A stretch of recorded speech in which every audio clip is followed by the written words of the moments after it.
आज हमारे बीच में हमारे प्रमुख वक्ता आदरणीय भ्राता डॉक्टर सचिन जी परब हमारे बीच में उपस्थित है। हम मंच पर उनका तहे दिल से हम स्वागत करते हैं। प्लीज़ मंच पर पधार कर कार्यक्रम की शोभा बढ़ाएं।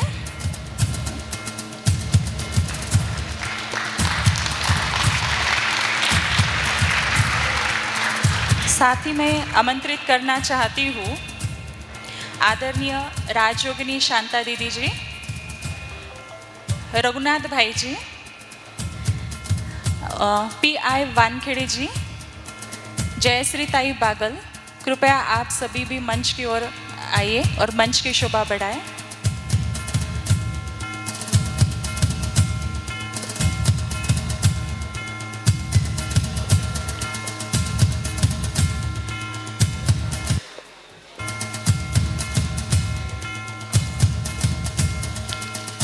PI वानखेड़े जी,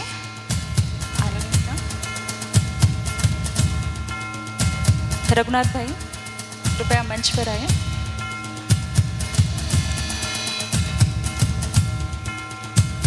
एक बार जोर से हम सभी हमारे अतिथियों का हम स्वागत करते, अभिवादन करते, अभिनंदन करते।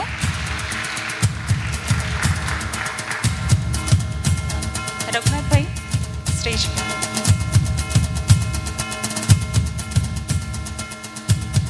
जहाँ विचारों में सकारात्मकता होती है वहाँ जीवन में प्रसन्नता होती है।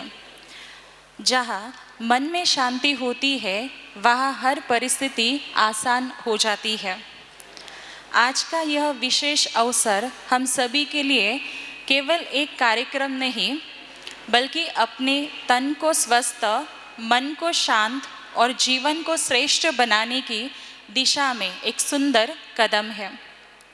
प्रजापिता ब्रह्मा कुमारी ईश्वरीय विश्वविद्यालय शाखा लाडगांव की ओर से आयोजित इस कार्यक्रम में इसका मुख्य ये है टाइटल तनाव मुक्त एवं स्वस्थ जीवन जीने की कला। मैं आप सभी उपस्थित भाई बहनों का मैं हृदय से स्वागत करती हूँ, अभिवादन करती हूँ। एक बार हम खुद के लिए भी जोरदार तालियां हम बजाएंगे। तो कार्यक्रम की शुरुआत में हम उस परम पिता परमात्मा परम शक्ति का हम आह्वान करते हैं। तो हम सभी 2 मिनट परमात्मा की स्मृति में बैठकर इस कार्यक्रम की हम शुरुआत करते हैं। तो सभी 2 मिनट एकदम साइलेंट में बैठेंगे।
भारतीय संस्कृति में दीप प्रज्वलन केवल परंपरा नहीं है बल्कि एक सुंदर संदेश है। यह अज्ञान से ज्ञान की ओर, अशांति से शांति की ओर और नकारात्मकता से सकारात्मकता की ओर बढ़ने का संदेश देता है। आज हम सभी इसी ज्ञान के प्रतीक दीप को प्रज्वलित कर इस कार्यक्रम का शुभारंभ हम करेंगे। तो हमारे मंचासीन अतिथिगणों से मैं विनम्र निवेदन करती हूँ कि वो दीप प्रज्वलित करने के लिए आगे आइए। साथ साथ मैं कुछ अतिथियों का नाम लेती हूँ, कृपया आप भी मंच की ओर बढ़ें, दीप प्रज्वलन में आप भी सम्मिलित हुए। संतोष जी बागल, ज्ञानेश्वर घाटगे, मंगलाबाई घाटगे, लक्ष्मण बागल, जयश्री ताई बागल, भागीनाथ इत्तर, विजय बागल। कृपया आप सभी मंच की ओर बढ़े।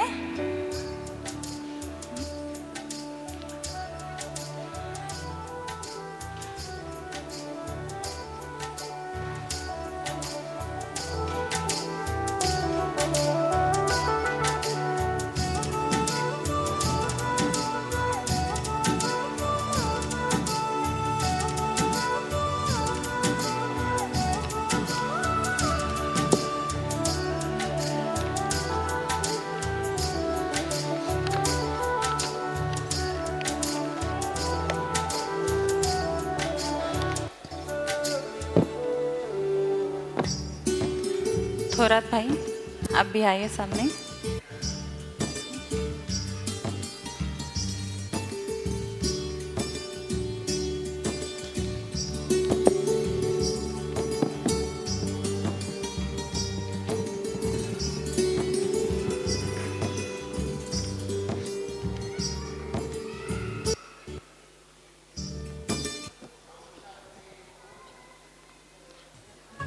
सभी जोर से कहिए ओम शांति।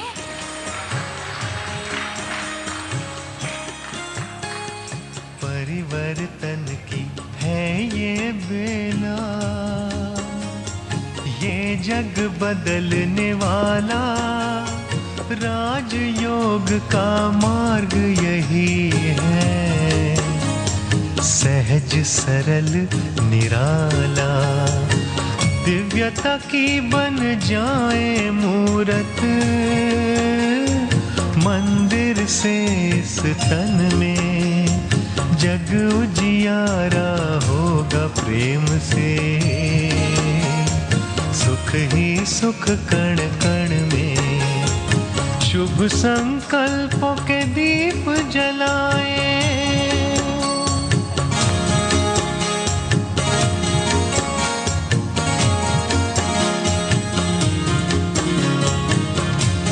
बहुत बहुत शुक्रिया सभी अतिथियों का। कार्यक्रम की ओर आगे बढ़ते हुए मैं संस्था का संक्षिप्त में आपके सामने परिचय रखना चाहती हूँ।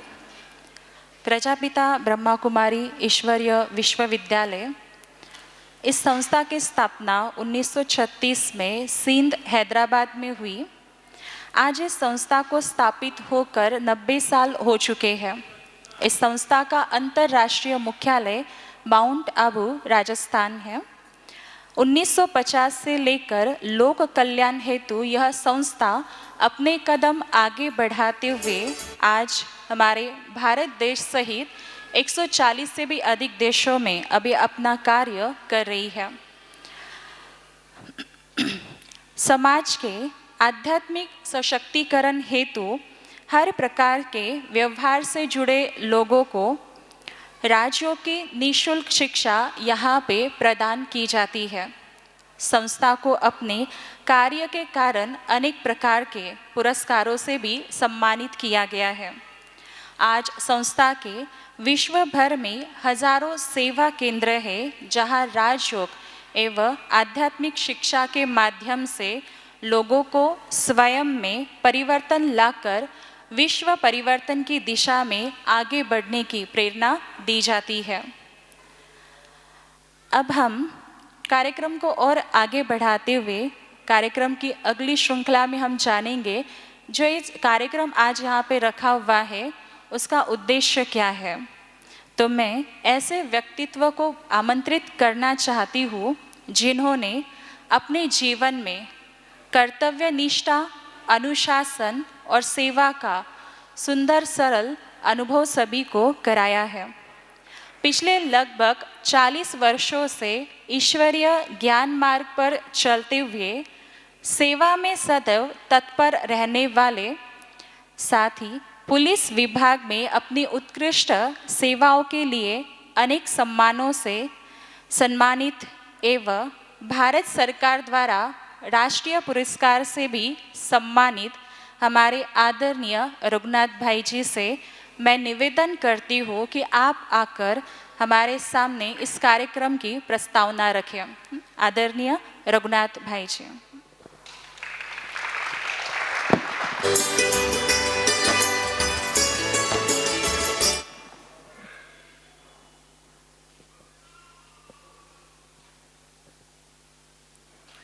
ओम शांति।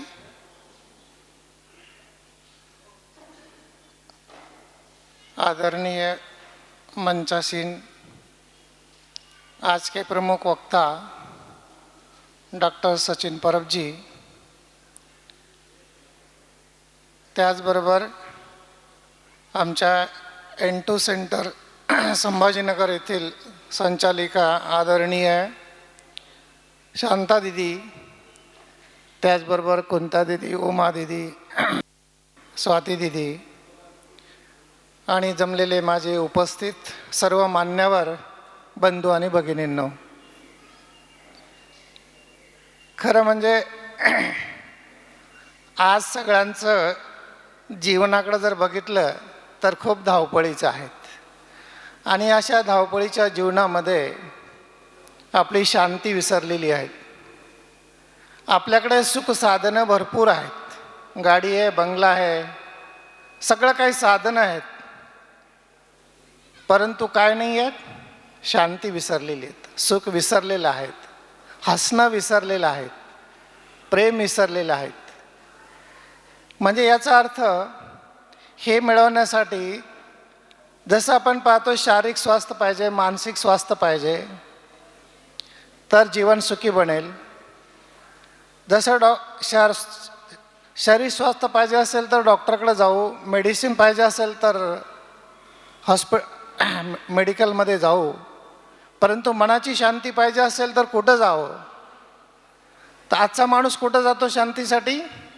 एक तर मंदिरात जाईल, या तीर्थावर जाईल, या पंढरपूरची वारी करेल, आणि हेही नाही मिळालं तर कुठंतरी व्यसनाकडे जरूर जाईल, कारण तो व्यसनामध्ये शांती शोधतो आहे ग्रामीण भागामध्ये। परंतु आज पहिली गोष्ट, व्याख्यान म्हणल्यानंतर लोकांना थोडासा विषय जरा कंटाळवाना वाटतात, है ना? आणि या ठिकाणी जर इंदुरीकर महाराजाचं कीर्तन जर म्हटलं तर किती आले असते? भरपूर आले असते। बरं, ते काय सांगतात नेमकं? ते काही देवतांचं, काही संतांचं, महंतांचं, गुणांचं वर्णन नाही। ते कीर्तन कसं आहे? आपल्यामध्ये असलेल्या कमी आहेत, ज्या विकृती आहेत, त्या मनोरंजनच्या रूपाने सांगतात आणि लोकांना हसवतात। तर आमचे जे डॉक्टर असे नाही आहेत, आमचे जे डॉक्टर आहेत, आपले सर्वांचे जे डॉक्टर आहेत ते वेगळे आहेत, कारण साधना आहेत पण शांती का नाही आहेत? जरूर काहीतरी आपलं गणित बिघडलेले आहेत, कारण डॉक्टर म्हटल्यानंतर विज्ञान आलं आणि विज्ञान म्हटल्यानंतर मॅथ आलं। तर हे जीवनात साधनं वाढले म्हटल्यानंतर सुख शांती वाढायला पाहिजे, परंतु नाही आहेत। तर यासाठी आज आमचे आदरणीय सचिन परब सर आपलं आत्मपरीक्षण करायला सांगणार आहेत, कारण आपलं ते ट्रिपल डॉक्टर आहेत। आपलं मनाचं बी, मानसिक स्वास्थ्य बी, शारीरिक स्वास्थ्य बी आणि आध्यात्मिक स्वास्थ्य बी, 3 स्वास्थ्याची आपल्याला गरज आहे। आणि तिन्ही स्वास्थ्य जर आपल्याला असेल तर शांती आपल्याकडेच आहे, सुख आपल्याकडेच आहे। परंतु याची जी कला आहेत, आजचा जो विषय आहे, टॉपिक आहे, तणावमुक्त व स्वस्थ जीवन जीने की कला, ती कला केवळ देण्यासाठी नाही आहेत, त्यांनी प्रत्यक्षात आपल्या जीवनामध्ये अनुभवलेली आहेत। आणि ज्याच व्यक्ती अनुभव करतो तर जरूर आपल्यामध्ये परिवर्तन येतं, कारण शांती हा 1 घंट्याचा वेळ नाही, मिनिटाचा वेळ नाही आहेत, आयुष्यभर आपल्याला शांतीची असण्याची गरज आहे। तर डॉक्टर साहेब तुम्हाला सुरुवातीपासून शेवटपर्यंत हसल्याशिवाय सोडणार नाही याची गॅरंटी मला आहे. कारण आज आपली जी हसी आहे ही हसी संपलेली आहे. रडणं मात्र 24 तास आहे. ते मनाचं रडणं असेल या डोळ्याचं रडणं असेल, पण हसण्याची जी कला आहे ते आजचे डॉक्टर आपल्याला सुरुवातीपासून शेवटपर्यंत आपलं पोट भरून हसवणार आहेत. कारण की आपण बऱ्याच वर्षापासून हसण्यापासून विमुक्त झालेले आहेत. हसणंच आपण विसरलेलो आहोत. बालपणी थोडंफार होतं आहे, परंतु आज डॉक्टर साहेब आपल्याला जे मार्गदर्शन करणार आहे ते त्यांच्या अनुभवाचे बोल आहेत. हे व्याख्यान शाब्दिक नाही आहे. हे व्याख्यान कसं आहे त्यांच्या आचरणातून आहेत. आणि म्हणून मी अधिक न बोलता की सरांना विनंती करतो की या लाडगावमध्ये जसं आज आपण पाहतो की हसण्यासाठी एक हास्य क्लब निघाला आहे की नाही. हे कृत्रिम हास्य क्लब आहेत, परंतु भगवाननी या मानव प्राण्याला जगामध्ये हसण्याचं गुणवत्ता फक्त ईश्वराने मानवाला दिलेली आहे आणि ती कला आज डॉक्टर साहेब शिकवणार आहेत.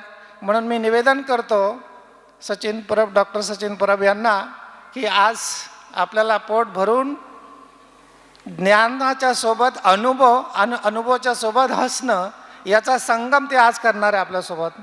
धन्यवाद. ओम शांती.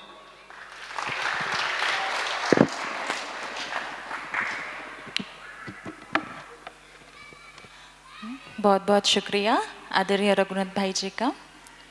अभी वो शुभ घड़ी है जहां हम हमारे आदरणीय जो अतिथि गण है उनका हम फूलों के द्वारा हम यहाँ पे स्वागत करते हैं.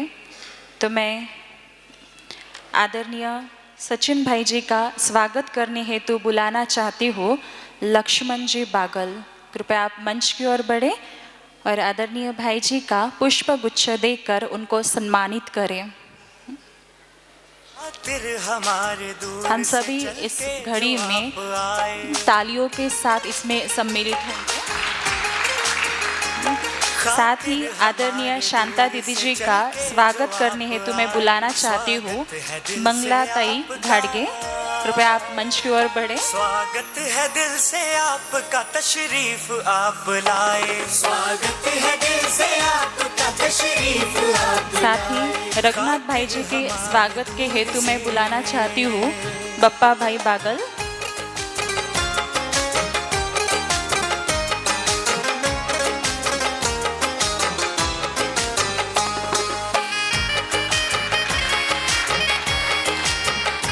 साथ ही जयश्री ताई बागल, इनके स्वागत हेतु मैं बुलाना चाहती हूँ रेखा ताई बागल.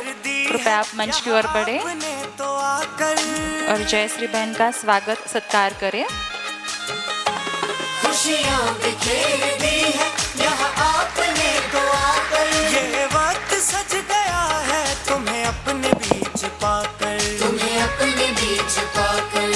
अपने बीच पाकर. देखो प्रभु भी आपको यहाँ देख के हर्षाए. स्वागत है दिल से आपका.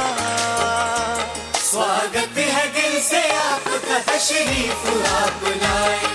हमारे बीच में उपस्थित है आदरणीय शांता दीदी जी. आप ब्रह्मा कुमारी शाखा N2 सिडको की संचालिका है. पिछले 32 वर्षों से अधिक समय से आप इस ईश्वरीय विद्यालय में समर्पित रूप से अपनी सेवाएं दे रही है. आपका सरल, स्नेहपूर्ण और सेवाभावी व्यक्तित्व ही सभी के लिए प्रेरणा स्रोत है.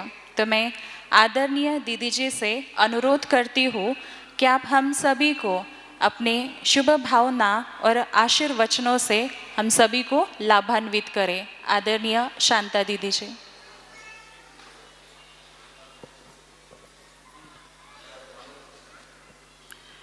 ओम शांति. सभी एक बार प्यार से बोलेंगे ओम शांति. सर्वात पहिले आजच्या सभेत सर्वात पहिले मी परमपिता परमात्मा शिव यांचे मी स्वागत करते. आजचे आमचे प्रमुख वक्ता डॉक्टर सचिन परब हे एक अनमोल रतन आहे. त्यांचे पण मी ह्या सभेमध्ये स्वागत करते. माननीय मंचासीन PI वानखेडे, जयश्री बहन, रघुनाथ भाई, तुमचे पण स्वागत आहे. सभामध्ये उपस्थित माझे बंधू आणि भगिनींनो आणि अकॅडमीचे माझे बंधू आणि भगिनींनो, तुमचं सर्वांचं सुद्धा स्वागत आहे. स्वतःसाठी टाळ्या. आजचा दिवस खरंच खूप सुंदर आहे. माझा संकल्प होता की सचिन भाई आले की त्यांचा आपण एक प्रोग्राम लाडगावमध्ये घेऊ, कारण हे गाव लाडगाव आहे. लाड म्हणजे ज्याचे आपण लाड करतो. आणि मला असं वाटतं खरोखरच ईश्वराने ह्या गावाचे लाडही पुरवले. अजून 1 वर्ष कंप्लीट झालेलं नाही, पण दुसरा प्रोग्राम आहे आणि नवीन नवीन ॲक्टिव्हिटी तर होत राहतात. आणि आमचे सचिनबाई ज्ञानाची खूप सुंदर शिदोरी घेऊन आलेले आहे. आणि ही शिदोरी आपण बघतो लग्नाकार्यामध्ये कुठेही शिदोरी वाटली जाते आणि कोणी कशी दिली तिची महिमा होते. पण ही आजची जी शिदोरी आहे ती अनोखी शिदोरी आहे. आणि ह्या शिदोरी जर आपण हिला समजून घेतलं आणि खरोखर हिला आचरणामध्ये आणलं तर मला तरी वाटतं की आपलं जीवन नेहमीसाठी सुखी आणि समाधानी होऊ शकतं. तर आज आपण बघतोय की दुनियामध्ये जर आपल्याला डॉक्टर काही बनायचं असेल, डॉक्टर, इंजिनियर, वकील, तर याच्यासाठी आपल्याला वेगवेगळ्या कॉलेजमध्ये ॲडमिशन घेऊन एज्युकेट व्हावं लागतं.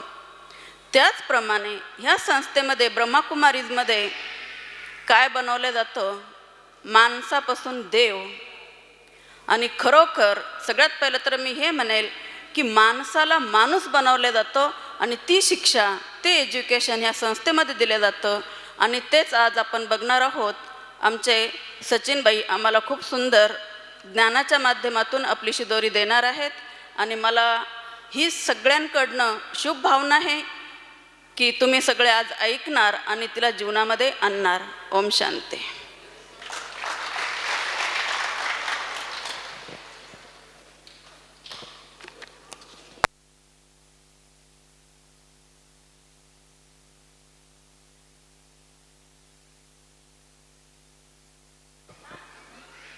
बहुत बहुत धन्यवाद आदरणीय दीदी जी का.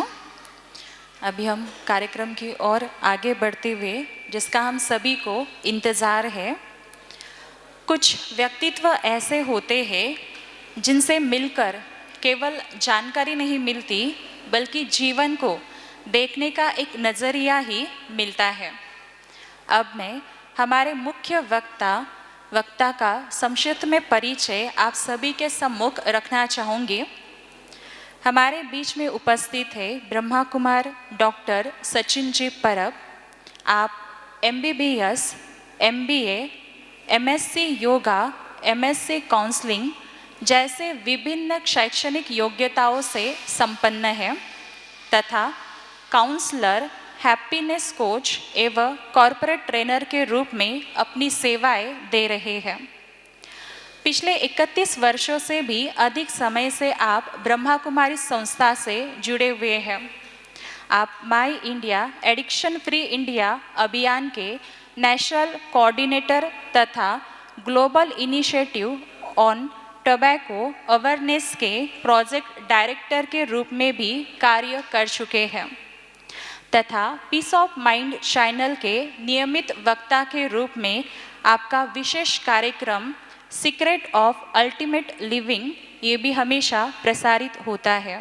लगभग 40 से भी अधिक देशों में ये कार्यक्रम प्रसारित होता है. आपके सामाजिक एवं स्वास्थ्य क्षेत्र में योगदान के लिए आपको Mahatma Gandhi de addiction award, आदर्श doctor award, Rotary service award, समाज सुधारक अवार्ड, देवदूत अवार्ड, आरोग्य रत्न अवार्ड 2025 का तथा 2026 में विद्यासागर अवार्ड से भी आपको सम्मानित किया गया है. तो ऐसे हमारे आदरणीय भ्राता डॉक्टर जी प्रेरणादायी, सेवाभावी और बहुआयामी व्यक्तिमत्व है. स्वास्थ्य का संदेश खुशी का पैगाम देते हैं. स्वास्थ्य का संदेश खुशी का पैगाम देते हैं. तन के साथ मन को भी आराम देते हैं. तन के साथ मन को भी आराम देते हैं, व्यसन मुक्त जीवन की राह दिखाते हैं। ऐसे व्यक्तिमत्व ही समाज में परिवर्तन लाते हैं, ऐसे व्यक्तिमत्व ही समाज में परिवर्तन लाते हैं। और उसमें से एक व्यक्तिमत्व हमारे बीच में है। तो मैं अभी भाई जी से अनुरोध करती हूँ कि आप अपने अमूल्य अनुभव एवं विचारों से हम सभी को मार्गदर्शन करें। तो एक बार जोरदार हम तालियों के साथ भाई जी को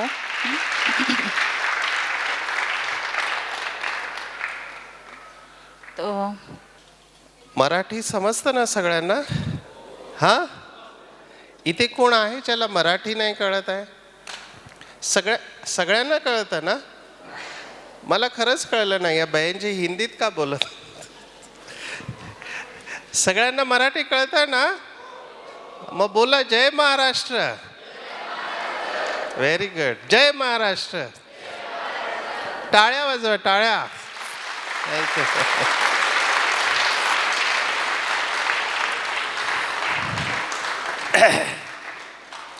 तसं मला हिंदी पण बोलता येतं, पण काही ठिकाणी आपल्याला कळत नाही ना कुठली भाषा चालते. नाहीतर मराठी लोकांचं हिंदी फार विचित्र असतं. आमच्या इकडे एक भाई आहे, तर ते असं म्हणाले की मोरी में दगड अटक्या इसलिए पाणी तुंब्या. माझं असं नाही, माझं फार शुद्ध हिंदी आहे. मैं हिंदी में भी बोल सकता हूँ. मराठी तर मातृभाषा आहे. अमृत आते ही पैजा जिंके अशी मराठी भाषा आहे. तर मला वाटतं मी मराठीतूनच बोलेन. मला जो विषय दिलेला आहे तणावमुक्त एवं स्वस्थ जीवन जीने की कला, आता हे हिंदीमध्ये आहे. मी जे सेशन घेतो कंपन्यांमध्ये घेतो. तुमच्या औरंगाबादला इथे वोखाड नावाची कंपनी आहे, वोखाड औषधाची कंपनी. बापरे. त्यांच्या कंपन्यांमध्ये पण बेंचमार्क म्हणून एक स्थान आहे त्यांचं, तिथे ट्रेनिंग होता. तर तिथे ट्रेनिंगसाठी भरपूर वेळा आलो आहे. औरंगाबाद हे टुरिस्ट प्लेस आहे, इथे हॉटेल्स पण आहेत. तर हॉटेलमध्ये पण आमचे सेशन होतात, कंपन्यांमध्ये होतात. तुमचं कमलनयन बजाज इथे आहे हॉस्पिटल, तिथे सेशन झाले. मला सुरुवात करावीशी वाटते. माझ्यासमोर जे यूथ आहेत है ना, मला असं वाटतं की त्यांच्यापासून सुरुवात करावी. कारण हे देशाचं भविष्य आहे. वा वा, खरं बोललो की चुकीचं बोललो? मी या यूथ बरोबर भरपूर प्रोग्राम करतो. इथे मला ब्ल्यू टी शर्टवाल्या बहिणी दिसत आहेत, तिथे पण ब्ल्यू टी शर्टवाले. बहुतेक हे अकॅडमीचे विद्यार्थी आहेत का? अकॅडमीचे आहेत ना? दिवे लावणार तुम्ही? चांगला आहे, फिटनेस ठेवा. कारण मी ह्यांचं सेशन घेतो तर मला काय दिसतं की हल्लीची जनरेशन ना, युवा पिढी खूप चांगली आहे, शार्प आहे, मोबाईल एजमधली आहे. मी तुम्हाला अनुभव सांगणार आहे, थिअरी बिलकुल सांगणार नाही. सगळे ऐकताय? माझा आवाज येतोय? माता हे शेवटच्या रोपर्यंत आवाज येतोय? ओके. आत्ता पण मला एक फोन आला, मला ते उचलावा लागला. त्याला काही कारण होते, कारण एक भाई मला गुलदस्ता देत होते, तेव्हाच फोन आला. आता हे जे पेशंट आहेत जे मला फोन करतात ना, हे थोडेसे मानसिक टेन्शनवाले पेशंट असतात. आणि एका पेशंटनी तर मला, आता मी प्रोग्राममध्ये असतो, फोन नाही उचलला. त्याने सरळ धमकी दिली की जर तुम्ही फोन नाही उचलला तर मी आत्महत्या करेन म्हणून. आता हे असे पेशंट असतात, पण आम्हाला त्यांना सांभाळावं लागतं. कारण आजकाल व्हॉट्सअपवर वगैरे हा सगळा प्रूफ घेतला जातो. कायद्याच्या दृष्टीने पण हे महत्त्वाचं आहे. एक अनुभव तुमच्याशी शेअर करतो. पूर्ण भारतामध्ये मी जातो तर असे पोस्टर लागलेले असतात, खाली नंबर लिहिलेला असतो. आय एम लकी ते नंबर लिहिलेला नाही. मला एकदा फोन आला एका विद्यार्थ्याचा, आणि त्या विद्यार्थ्याने फोन केला आणि विचारलं, डॉक्टर सचिन बोल रहे क्या? मैंने कहा बोल रहा हूँ. मग तो म्हणाला मैंने सुना है कि आप लोगों की मदत करते हैं, तुम्ही लोकांची मदत करता असं मी ऐकलंय. मी म्हटलं जे कंट्रोलमध्ये आहे ते करतो, माझी मदत करणार काय. मी म्हटलं कंट्रोलमध्ये आहे तर जरूर मदत करणार. आणि मग त्या मुलाने जे सांगितलं ते फार शॉकिंग होतं. तो मुलगा म्हणाला सर मला आत्महत्या करायची आहे, काहीतरी चांगला मार्ग सांगा, कशी आत्महत्या कर. मला वाटलं मस्करी करतात, कारण हल्ली मुलं अशा प्रकारे फोन करतात. पण नंतर बघितलं हा मुलगा सिरियस आहे. आता तो किती वर्षाचा काय आहे हे नाही, मी त्याच्यात जाण्यापूर्वी मी थोडं त्याचा बॅकग्राऊंड बघितलं. हे फोनवर काउन्सिलिंग करण्याची कला असते, तुम्ही करू नये. तुम्हाला असं जर कधी आलं तर पहिलं त्याला भेटायचा प्रयत्न करा. मी त्याला विचारलं की बाबा तुला आत्महत्या का करायची आहे. तो बोला नाही मेरे को मरना है, कोई तरीका बताओ. ऐकायला तयार नाही. मग मी म्हटलं ठीक आहे. मी त्याला 3-4 मार्ग सांगितले. तुम्ही असं सांगू नका, पण सांगण्याची एक पद्धत असते. तर तो घाबरला आणि मला म्हणाला सर मरायचं आहे पण त्रास नाही झाला पाहिजे असं काहीतरी सांगा. मी म्हटलं आणखीन एक आहे ते घ्यायचं आणि जायचं. बोला हाँ ये अच्छा है. मैंने कहा अच्छा है लेकिन मिलता नहीं है, उसके लिए प्रिस्क्रिप्शन लगता है. बोला कहाँ मिलेगा. मैंने कहा मैं दे सकता हूँ, आ जाओ. बोला मैं आऊँगा, किसी को बोलना मत. मैंने कहा ठीक है आ तो जाओ. आणि हा मुलगा मला भेटायला आला. त्याला बघून मी आणखीन हादरलो, कारण 6 फूट हाईट, हट्टा कट्टा. मी म्हटलं ह्याला मरायला काय झालं, ह्याला बघून लोक मरतील अशी पर्सनॅलिटी. तर मी त्याला विचारलं की तुला मरायचं आहे पण कारण सांगशील मला का मरायचं आहे. तर तो मुलगा, ही हल्लीची जनरेशन कुठे गडबड करते बघा. तो मुलगा म्हणाला सर मैं इसलिए मरना चाहता हूँ क्योंकि मुझे प्यार में धोखा मिला है. म्हटलं आला एक सैराट आणखी, येड लागलं आणि झिंगाट. मैंने उसे पूछा बस इतनी सी बात के लिए तुम मरना चाहते हो. बोला नहीं सर इतनी सी बात के लिए नहीं, मैं ग्रॅज्युएट हूँ. आता तो शिकलेला होता, त्याच्याकडे डिग्री होती, पण त्याला जॉब नव्हता, इन्कम नव्हतं. या मुलांना हातात पैसा पाहिजे, रोजचा खर्च असतो. आता मैं जॉब नहीं है मेरे को, तो घर वाले मेरे को डांटते रहते हैं, काम का ना काज का दुश्मन अनाज का, सिर्फ खाता रहता है. तर तो म्हणाला मैं जॉब में फेल, प्यार में फेल, इसमें फेल, सब में फेल. आता ह्या मुलाला कसं समजावू मला समजत नव्हतं, कारण हा मुलगा जर माझ्या समोरून गेला तर हा गडबड करणार एवढं निश्चित होतं. तर मी वरती परमेश्वराच्या आठवणीत बसलो. तुमच्या समोर ते बिंदू दिसतोय ना, त्याला आम्ही निराकार परमात्मा ज्योती स्वरूप इथे चित्र काढलंय शिवलिंगाचं. त्याच्या आठवणीत मी गेलो आणि मला एक आयडिया आली.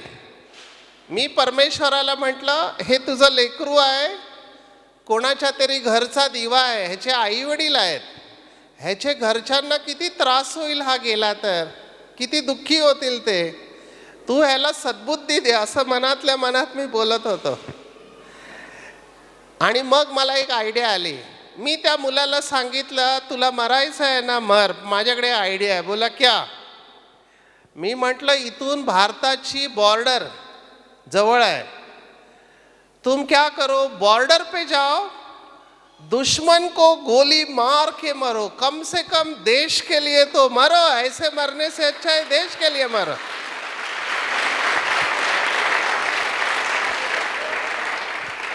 तुम्ही का टाळ्या वाजवल्या, तुम्हाला पण बॉर्डरवर जायचं. तर तो म्हणाला हां सर ये अच्छा है मैं मार के मरूंगा. कारण ह्या लोकांमध्ये ना राग असतो भरपूर, स्वतःवर, आयुष्यावर, दुसऱ्यांवर. कारण भरपूर इच्छा अपूर्ण राहिलेल्या असतात. तर बोला हाँ सर मैं मार के मरूंगा पर मुझे लेगा कौन. मी म्हटलं होल्ड डाऊन. माझे आर्मीमध्ये भरपूर लेक्चर झालेले आहेत. तर लकीली बघा ह्या मुलाचं भाग्य बघा कसं काम करतं. तो तिकडे जी आर्मी होती त्याचा कर्नल ओळखीचा, त्याला फोन लावला, कर्नल साहब एक लड़का मेरे पास है, इसको कुछ दिनों के लिए अपने पास रखना. कर्नल मला म्हणाले डॉक्टर साहब भेजो, हमको भी जरूरत है ऐसे लड़कों की. आणि हा मुलगा आजपासून 26 वर्षापूर्वीची गोष्ट आहे, 2000ची गोष्ट आहे. हा मुलगा जो आत्महत्या करणार होता, आजही बॉर्डरवर भारत देशाची सेवा करत आहे. त्यांनी आत्महत्या केली नाही, जिवंत आहे तो. मी हे का सांगितलं तुम्हाला, ह्याच्या मागे फार मोठं सायन्स आहे जे मी सांगितलं. आता लक्षपूर्वक ऐका. ऐकताय सगळे? ऐकताय? आपल्या सगळ्यांचा मूड म्हणजे मूड, तुमच्या मनाचा स्वभाव, त्यातल्या त्यात मुलींचा जास्त बदलत असतो. आता हा बदलला तर तुम्ही एकदम टोकाचे निर्णय घेऊ नका, कारण मूड बदलत राहतो. आणि हल्लीच्या मुलांचा तर लवकर बदलतो, कारण त्यांच्याकडे आयुष्याचा अनुभव कमी असतो.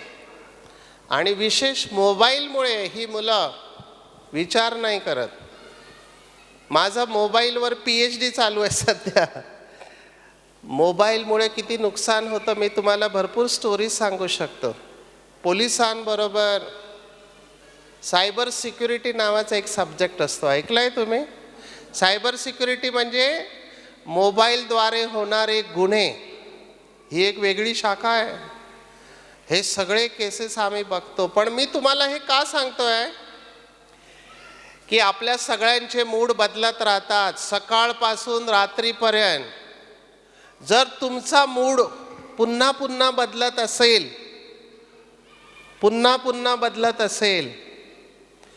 तर तुम्हाला सावध व्हायला पाहिजे. कारण मूड बदलल्यावर लोक टोकाचा निर्णय घेतात आणि त्या मूडच्या इफेक्टमध्ये लोक असे काहीतरी करतात.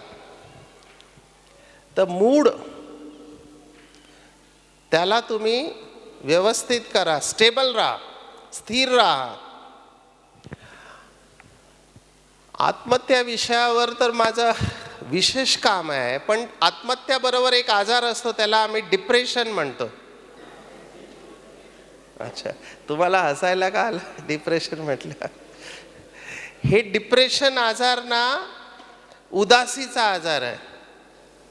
हा आजार पण सध्या वाढत चाललेला आहे आणि ह्याची कारणं आहेत. आणि मी त्या कारणांवर तुम्हाला थोडा प्रकाश टाकणार आहे, माझ्याकडे जेवढा वेळ दिलेला आहे. तुम्ही आता ज्या खुर्चीवर बसलेला आहात त्या खुर्चीला किती पाय आहेत? 4 पाय. 4 पाय आहेत. त्या खुर्चीचा एक पाय पण बरोबर नसेल तर तुम्ही स्थिर बसू शकत नाही, बरोबर आहे? असंच मनुष्याच्या आयुष्यामध्ये आपल्या आयुष्याच्या खुर्चीला पण 4 पाय आहेत. हे 4ही पाय व्यवस्थित पाहिजे. एक जरी हल्ला की तुम्ही गेलात, तुम्ही स्थिर नाही राहणार. 4 पाय कोणते? तर सगळ्यात महत्त्वाचं आपलं शरीर, हा एक पाय. दुसरा आहे आपलं मन, हा दुसरा पाय. तिसरा पाय आहे जो फार महत्त्वाचा आहे, जिथे हल्ली लोक कमजोर पडत चालले, ते म्हणजे आपले नातेसंबंध. तुमचे दुसऱ्यांशी नातेसंबंध कसे आहेत? आणि चौथा आहे तुमच्या जगण्याचं उद्देश काय, पर्पज ऑफ लाईफ आम्ही म्हणतो, किंवा आध्यात्मिक. हे 4 पाय आहेत आणि 4ही एक दुसऱ्याशी कनेक्टेड आहेत. आता काय होत आहे, मी जे बघतोय, अगोदर नव्हतं असं. आमच्या बहिणी पण भाषणामध्ये म्हणतात. अगोदर अशी म्हण होती. काय म्हण होती? की पैसे गेले, काहीच गेलेलं नाही. तुमचं स्वास्थ्य गेलं तर थोडं काहीतरी गेलं, पण जर चरित्र गेलं तर सगळं काही गेलं. ही अगोदरची म्हण होती. आताची म्हण आहे, चरित्र गेलं, काहीच गेलेलं नाही. स्वास्थ्य गेलं, थोडंफार काहीतरी गेलं, पण जर पैसा गेला, सगळं काही गेलं. ही परिस्थिती बदलत चाललेली आहे. मला तुम्हाला सांगायचं आहे, मी दुसरा अनुभव तुम्हाला सांगणार आहे, कारण हे सगळं आपल्याला अनुभवातून शिकायला मिळतं. मी माझ्या आयुष्याबद्दल तुम्हाला सांगतो. माझ्याकडे सध्या 12 डिग्रीज आहेत, 12 डिग्री आहे, आणि ही PhD आता 13वी होणार आहे. पण माझं बालपण आहे ना, झोपडपट्टीत गेलेलं आहे. मी झोपडपट्टीत वाढलो मुंबईच्या. माझे आई वडील शिकलेले नव्हते, पण त्यांची इच्छा होती की मुलाला शिकवायचं. आता झोपडपट्टीतलं आयुष्य ना चांगलं नसतं. मला इथे ते सगळं सांगायचं नाही आहे, कारण रेकॉर्डिंग होत आहे. आम्हाला फार कंट्रोल करावं लागतं. झोपडपट्टीमध्ये भरपूर काय होतं, जे नाही व्हायला पाहिजे ते होतं. पण आम्ही का वाचलो? माझ्या बरोबरची मुलं तडीपार आहेत. तडीपार समजतं तुम्हाला? तडीपार म्हणजे त्यांना मुंबईतून बाहेर काढून टाकलेलं आहे, ते येऊ नाही शकत. हे का झालं? आम्ही का वाचलो? तर आम्हाला आई वडिलांनी चांगले संस्कार दिले, जरी गरीब होते. माझ्याबरोबर काय घडलं ते सांगतो. माझं 10वी पर्यंत शिक्षण मराठीमध्ये झालं, मराठी शाळेत. अच्छा, ट्रेन आहे ते. 1987 साली मला 10वी मध्ये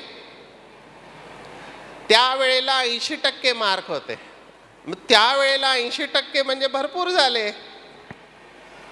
तर आमच्या आईवडिलांना वाटलं हा कोणतरी हुशार आमच्या घरी जन्माला आलाय, तर ह्याला डॉक्टर बनवूया. कारण मी पूर्ण झोपडपट्टीमध्ये नंबर 1 होतो. माझा सत्कार वगैरे झाला, मला पण बरं वाटलं. पण आईवडिलांना माहिती नाही की कॉलेजमध्ये सगळं इंग्रजीमध्ये असतं. मला सायन्समध्ये टाकलं. कॉलेजमध्ये गेलो तर सगळे लेक्चर इंग्रजीमध्ये, काहीच कळत नव्हतं. कारण 10वी पर्यंत मराठीत शिक्षण सगळं डोक्यावरून जात होतं. असा हात ठेवला तरी आतमध्ये नाही जायचं. आणि शेवटी जे व्हायचं ते झालं. मला इंग्रजी विषयामध्ये 100पैकी 34 मार्क मिळाले. पासिंगला किती मार्क्स लागतात? 35. मग 34 म्हणजे पास की फेल? हा, मला 34 मिळाले. तुम्हाला एवढा आनंद का होतोय? माझी मार्कशीट मी जेव्हा प्रोजेक्टरवर स्लाईड दाखवतो, मुलं शाळा कॉलेज माझी मार्कशीट बघून खुश होतात. ए डॉक्टर पण आपल्यासारखे. मी फेल नाही झालो. आमचे शिक्षक चांगले होते, त्यांना दया आली. हा मुलगा चांगला दिसतोय, ह्याला आपण ढकलूया. तर मला एक ग्रेस मार्क देऊन ढकललं. मला 12वीत ढकललं. आता 12वीत गेल्यावर बघा माझ्यासमोर टेन्शन काय. 12वीत गेल्यावर मला कळलं की जर MBBSला 1988 साली MBBSला ॲडमिशन पाहिजे तर मला कमीत कमी 90% मार्क पाहिजे. आता 90% आणू कुठून? इथे पास कसं झालो ते मला माहिती आहे. पण एकच वर्ष होतं. आता मला ते दिसत होतं की जर मी आता मेहनत नाही केली तर माझं आयुष्य पूर्ण झोपडपट्टीत जाणार. आणि मला सगळ्यात वाईट काय वाटत होतं, आमच्या घरी ना संडास नव्हते. हे मला फार वाईट वाटायचं. कारण ते डबा घेऊन बाहेर जाणं मला खूप विचित्र वाटायचं की काय आपलं नशीब, कुठे आपण जन्माला आलो आहोत, असं मला ते फील व्हायचं. पण काय करू, ऑप्शन नव्हता. सार्वजनिक संडास होते, इतके खराब असायचे.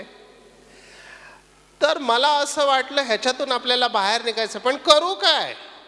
इंग्रजी तर येत नाही, घराण्यात कोणाला इंग्रजी येत नाही. मग शेवटी मी काय केलं, डिक्शनरी आणली, मराठी आणि इंग्रजी. मराठीमध्ये आपण त्वरण म्हणतो, इंग्रजीत ॲक्सेलरेशन म्हणतो. असा एक एक शब्द मी पाठ करत गेलो. मला नंतर कळलं की जर मला 90% मार्क पाहिजे तर 1-2 तास अभ्यास करून काही होणार नाही. मी स्वतःला स्ट्रेच केलं, म्हणजे 2चे 3, 3चे 4, 5, 6 तास अभ्यास करायला लागलो. आणि बघा ह्या वयात काय असतं की मित्रांचा दबाव असतो. मी अभ्यास करायला बसलेलो असताना माझे मित्र यायचे झोपडपट्टीतले आणि मला म्हणायचे, क्या सचिन पढ़ाई कर रहा है, चल घूमेंगे फिरेंगे ऐश करेंगे. और क्या, हे माझे मित्र खाणारे पिणारे. सांभाळून राहा, हे मित्र 1-2 वर्षासाठी असतात, पुढे कोणी साथ देत नाही. आता पुढे काय झालं, मी बघितलं की ह्या मित्रांबरोबर मी जर गेलो तर माझं आयुष्य झोपडपट्टीत जाणार. मी त्या मित्रांना म्हणालो, बॉस म्हणायचं, बॉस एक ही साल है, अगर ये गया तो जिंदगी झोपडपट्टी में. I resisted all the temptation. मी नाही म्हणालो त्यांना आणि मी अभ्यासावर फोकस केला. आता तिकडे ना फार त्रास, झोपडपट्टीतनं आवाज येतात भरपूर, बाजूच्या घरात भांडणं चालले, तुम्ही सगळी ऐकता. कानात कापूस, पुस्तक असं पकडून एकाग्रतेने अभ्यास. आणि हिंदीत म्हण आहे की हिम्मत मर्दा तो मदद खुदा है ना.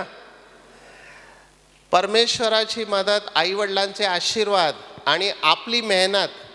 मला 12वीला किती मार्क्स मिळाले असतील? त्यावेळेला एंट्रन्स टेस्ट नव्हती, PCB म्हणजे भौतिक, रसायन आणि जीवशास्त्र या विषयांवर ॲडमिशन होतं. मला 12वीला PCBमध्ये 91% मार्क मिळाले, 91% मार्क, सरळ MBBSमध्ये ॲडमिशन. आज मी तुमच्यासमोर उभा आहे. मी का सांगतोय तुम्हाला, ह्या स्टोरीमध्ये ना काय शिकण्यासारखं आहे. परिस्थिती होती, कठीण होती. मी जर इथे हार मानलो असतो ना, इथे काय माझं नशीब, कुठे घरात जन्माला आलो, गरीब घरामध्ये, कोणाला इंग्रजी येत नाही, मला पण येत नाही, इथे मी हारलो असतो ना तर आज मी इथे तुमच्यासमोर उभा राहिलो नसतो. समजतंय तुम्हाला? मला तुम्हाला सांगायचं असं, सगळ्यांच्या आयुष्यात परिस्थिती येतात. माझ्या आयुष्यात भरपूर आल्यात, मी ह्याच्यावर पुस्तक पण लिहिलेलं आहे. दुसरी परिस्थिती आली, MBBSला ॲडमिशन मिळालं. 3ऱ्या वर्षाला आम्ही जेव्हा पास होतो मग आम्हाला डॉक्टर म्हटलं जातं. आणि माझा रिझल्ट लागला, मी घ्यायला गेलो. आई वडील घरी पेढा आणि बर्फी घेऊन तयार आहेत की आमचा मुलगा येणार आणि आम्ही त्यांना सगळ्यांना सांगणार आम्ही मुलाला डॉक्टर बनवलं म्हणून. आणि माझ्या हातात रिझल्ट आला. मला MBBSमध्ये 2 विषयामध्ये फेल करण्यात आलं. 2 विषयामध्ये फेल. आता हा माझ्यासाठी शॉक होता. का? कारण गरीब विद्यार्थी फेल नाही होऊ शकत, फी भरपूर जास्त असते. मला माहिती आहे माझ्या वडिलांनी किती मेहनत करून माझी फी भरली, त्यामुळे माझ्यासाठी फार शॉक होता. मी दुसऱ्यांना शिकवायचो, ती सगळी मुलं पास झाले. माझ्या मागे एक मुलगा बसलेला, त्याने माझ्यामधून कॉपी केलं, मोठ्या बाबाचा मुलगा, त्याला डिस्टिंक्शन मिळालं आणि मी फेल झालो. माझ्यासाठी शॉक होता. का? तो डॉक्टर, तो आता पोटाचा फार मोठा डॉक्टर आहे मुंबईमध्ये, त्याची फी 2000 रुपये आहे. आज एका पेशंटचे तो 2000 घेतो. मी आज पण त्याच्याकडे जातो आणि त्याला बोलतो जास्त आवाज करू नकोस, सगळ्यांना सांगेन काय केलं ते. पण मला का फेल केलं? मी मुंबई विद्यापीठाला ॲप्लाय केलं की माझा पेपर परत तपासण्यात यावा, कारण मला थेरीमध्ये फेल होतो, प्रॅक्टिकलमध्ये मी पास होतो. युनिव्हर्सिटी मला म्हणते प्रत्येक मुलाला वाटतं तो पास झाले आणि तू तो 2 विषयात फेल झालेला आहे, जाओ परत अभ्यास करा. मी उदास होतो, पण हल्लीच्या मुलासारखं नाही, सुसाईड बिलकुल नाही. फेल्युअर आलं ना, हल्लीची मुलं सरळ आत्महत्या करतात. किती केसेस मी तुम्हाला सांगतो. मी कोल्हापूरला होतो, महाराष्ट्राचं सांगतो. 6वीतला मुलगा, किती वर्ष, 11 वर्ष. आता आई वडिलांची हालत बघा. त्याला पिकनिकला पाठवलं, शाळेची पिकनिक. फक्त काय झालं, त्या मुलाला आई वडिलांनी पॉकेट मनी नाही दिला, पैसे नाही दिले, त्याने आत्महत्या केली. आता हे काही कारण आहे? आमच्या बहिणी हल्ली अभ्यासामध्ये खूप हुशार आहेत. तिला 12वीचा पेपर कठीण गेला, तिने सगळं लिहिलं, फक्त कठीण गेला म्हणून सुसाईड. आता हे काही कारण झालं? छोट्या छोट्या गोष्टीला लोक सुसाईड करतात. अजिबात करू नका. हे ऐका, माझी स्टोरी ऐका तुम्ही. मी तुम्हाला इन्स्पिरेशनल सांगतोय. पुढे काय झालं, माझं डोकं काम करत नव्हतं, कारण माझ्या खूप महत्त्वाकांक्षा होत्या की मोठा डॉक्टर बनायचं. पण फेल झाल्यावर माझ्या बरोबरची सगळी मुलं पुढे गेली आणि मी मागे राहिलो. दुःख तर होतंच, पण मला त्यावेळेला विनोबा भावेंची भगवद्गीता मिळाली आणि माझं आयुष्य बदलायला सुरुवात झालं. आचार्य विनोबा भावे नाव ऐकलंय? आचार्य विनोबा भावे, त्यांनी जेलमध्ये लेक्चर घेतलेले, वर्ध्याच्या जेलमध्ये. ते पुस्तक मला मिळालं आणि ते पुस्तक वाचलं आणि मी उभा राहिलो. कारण त्या पुस्तकामध्ये एक श्लोक आला, हतो वा प्राप्स्यसि स्वर्गम जित्वा वा भोक्ष्यसे महिम तस्मात् उत्तिष्ठ कौन्तेय युद्धाय कृतनिश्चया. हा 2ऱ्या अध्यायातला 37वा श्लोक आहे. रडतोस काय? उभा राहा, युद्धाचा निश्चय कर. असं वाटलं माझ्यासाठी बोलतायत. आणि मी पुन्हा मेहनत चालू केली आणि पुन्हा अभ्यास करायला सुरुवात केली. आता ऐकताय तुम्ही? मुलं ऐकतायत? 5 महिन्यांनी माझा रिझल्ट आला आणि मला सांगण्यात आलं, सर सॉरी, तुमचा पेपर बरोबर तपासला नव्हता, तुम्ही खूप चांगल्या मार्कांनी पास झालेला आहात. मला परत पास करण्यात आलं. पण माझ्या आयुष्यातले 6 महिने गेले एका एक्झामिनरच्या चुकीमुळे झालंय. मी हे तुम्हाला का सांगतोय? ह्याला आयुष्य म्हणतात. आयुष्यात सगळं काही सरळ नाही मिळत, सगळं काही सहज नाही मिळत. मला खूप अभिमान आहे की मी आपले पूर्व राष्ट्रपती डॉक्टर APJ अब्दुल कलाम ह्यांच्याबरोबर मला बोलण्याचा संधी मिळाली आणि काम करण्याचा योग आला, कारण ते माउंट आबूला यायचे. अब्दुल कलामचा अनुभव मी तुम्हाला सांगतो. अब्दुल कलाम पण आत्महत्या करणार होते. किती लोकांना माहिती आहे? अब्दुल कलाम ह्यांना माहिती आहे. अब्दुल कलाम खूप हुशार होते. त्यांना पायलट बनायचं होतं, पण ते इंटरव्ह्यूला त्यांना फेल केलं. बघा, ते राहायचे कुठे? खाली, केरळमध्ये खाली. वरती त्यांना पायलटसाठी उत्तर भारतात आले, पैसे नव्हते.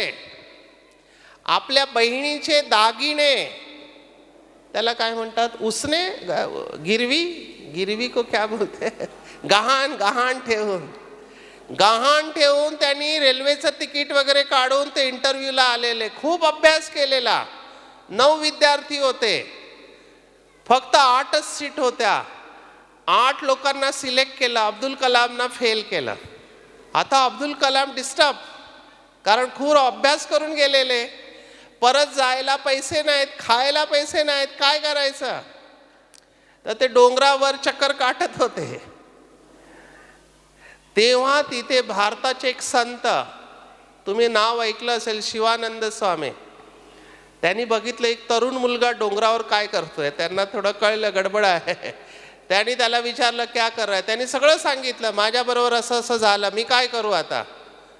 तो म्हणाला, काय हरकत नाही, माझ्याबरोबर चल. ते त्याला घेऊन गेले, जेवण दिलं, त्याला तिकीट दिलं. अब्दुल कलामनी त्यांना विचारलं की तुम्ही परमेश्वराचे दूत आहात, मला सांगा परमेश्वराने माझ्याबरोबर असं का केलं? ते म्हणाले, परमेश्वर काही करत नाही, सगळे आपलीच कर्म असतात. मला मी काय करू आता? तर त्यांनी खूप छान उत्तर दिलं की तुला इंटरव्ह्यूला फेल केलं. बघा किती छान उत्तर आहे. तुला इंटरव्ह्यूला फेल केलं याचा अर्थ तुझ्या आयुष्यामध्ये याच्यापेक्षाही अधिक चांगलं काहीतरी होणार आहे, म्हणून तू फेल झालेला आहेस. निराश होऊ नकोस. आणि ते परत उभे राहिले, गेले आणि त्यांनी इस्रोला अप्लाय केलं. इस्रो जिथे रॉकेट बनवतात तिथे त्यांचं सिलेक्शन झालं. त्यांचं पहिलं रॉकेट बंगालच्या खाडीमध्ये गेलं, तिथे परत फेल्युअर. पण त्यांना बॉस चांगले मिळाले. ते म्हणाले घाबरू नकोस, मी पत्रकारांना सामोरं, तू परत प्रयत्न कर. आणि रेस्ट इज हिस्ट्री. त्यांनी इतिहास घडवला. त्यांनी पोखरणला बॉम्ब ब्लास्ट करून भारताला न्यूक्लिअर कंट्री बनवलं. आणि जेव्हा ते राष्ट्रपती झाले तेव्हा त्यांनी आपलं स्वप्न पूर्ण केलं, फायटर प्लेन उडवायचं. मी हे तुम्हाला का सांगतोय?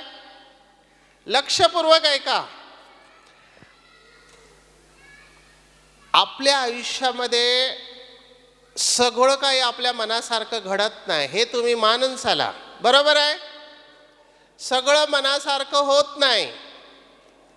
जर तुम्हाला वाटतं की प्रत्येक गोष्ट तुमच्या मनासारखी व्हावी तर पहिलं मनाला सारखं करा. मन सारखं झालं की सगळं मनासारखं होतं. तुमच्या मनावर आहे सगळं. आणि तोच आपला आजचा विषय आहे. मी तुम्हाला काय सांगतोय? फाईट करा, हार मानू नका. आणि आपण कुठल्या राज्यात आहोत? मला फार वाईट वाटतं, ही जी तरुण पिढी जी आहे ही जेव्हा, आता मी टीका नाही करत आहे, प्लीज टीका करू नका, मना घेऊ नका निगेटिव्ह. मी व्यसनमुक्तीमध्ये आहे. मी व्यसनमुक्तीच्या क्षेत्रात 31 वर्ष सेवा देतो आहे. जेव्हा या मुलं आणि मुली व्यसनामध्ये जातात मला फार वाईट वाटतं. मी पुण्याला होतो, पुण्याला कधी असं चित्र मी पाहिलं नव्हतं. पुणा महाराष्ट्राची सांस्कृतिक राजधानी आहे, पण तिथे मी मुलींना बघितलं आहे, हे नव्हतं अगोदर असं चित्र. हे का झालं? कारण आपल्यावर सोशल मीडिया आहे, हे मोबाईल आहे ना, प्रोग्रामिंग केलं जातं. मी तुम्हाला सांगतो माझा परिचय कसा करून दिला जातो. जेव्हा मी भारतात जातो ना, उत्तरेकडे, माझा परिचय अशा प्रकारे करून दिला जातो. तुम्हाला अभिमान वाटला पाहिजे. माझा परिचय असा करून देतात, ये है डॉक्टर सचिन परब, ये महाराष्ट्र से आए हैं, छत्रपति शिवाजी महाराज और संतों की भूमि से आए हुए डॉक्टर सचिन परब है. असा माझा परिचय करून दिला जातो. म्हणजे महाराष्ट्राची इमेज आहे. छत्रपती शिवाजी महाराज, छत्रपती संभाजी महाराज आणि संतांची धरणी आहे.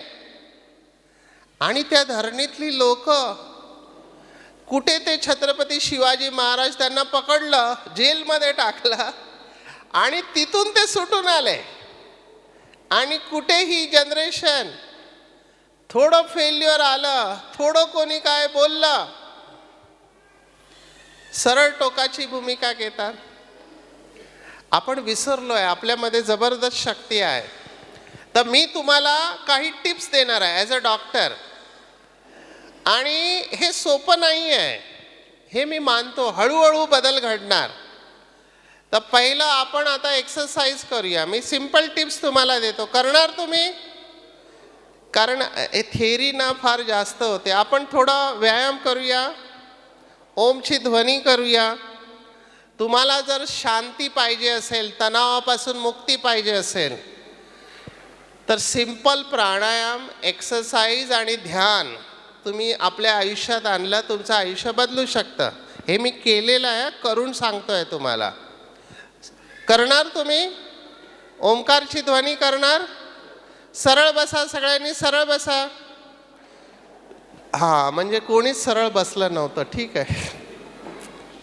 मान आणि कंबर एका लाईनमध्ये, दोन्ही हात असे ज्ञान मुद्रेमध्ये ठेवा. ही 3 बोटं सरळ, पहिलं आणि दुसरं बोळ जोडून असं मांडीवर ठेवा. अरे असा हात नको, मी दाखवण्यासाठी केलं. इथे ठेवा असं. ठीक आहे. आता तुम्हाला ओमची ध्वनी करायची आहे. मी तुम्हाला शांतीचा अनुभव करून देतोय.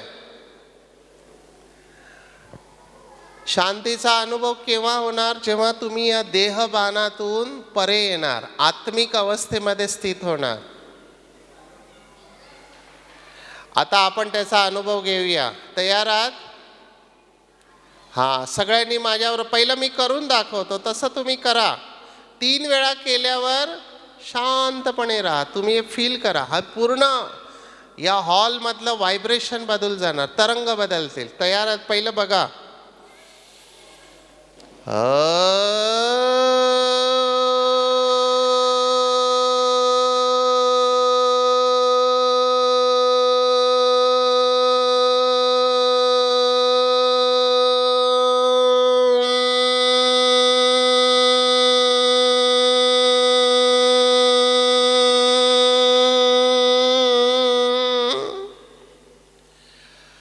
हे जेव्हा तुम्ही करता ना विधीपूर्वक, ह्याच्यात 3 अक्षर आहेत, अ उ म. अ म्हणजे खालून तुमची एनर्जी वरचीकडे प्रवाहित व्हायला होते. अचा इफेक्ट आपल्या बेंबीच्या खाली जातो. ओचा इफेक्ट मान आणि बेंबीच्या मध्ये छातीमध्ये राहतो. आणि म म्हणजे गळ्याच्या वर. जेव्हा तुम्ही असं करता ना, तुम्ही शरीरातून बाहेर येता आणि आत्म्याच्या अनुभवात जाता. फक्त करताना काय करायचं आहे? अ 5%, ओ 80% आणि 10% म. आणि डोळे बंद, दीर्घ श्वास 3 वेळा करणार. तयार आहात? प्रत्येकाची कॅपॅसिटी वेगळी आहे, तुलना करू नका. आपण सगळ्यांनी मिळून करूया. मान आणि कंबर एका लाईनमध्ये, दोन्ही हात ज्ञान मुद्रेमध्ये, आणि सगळ्यांनी अभ्यास करायचा आहे. तयार? श्वास घ्या.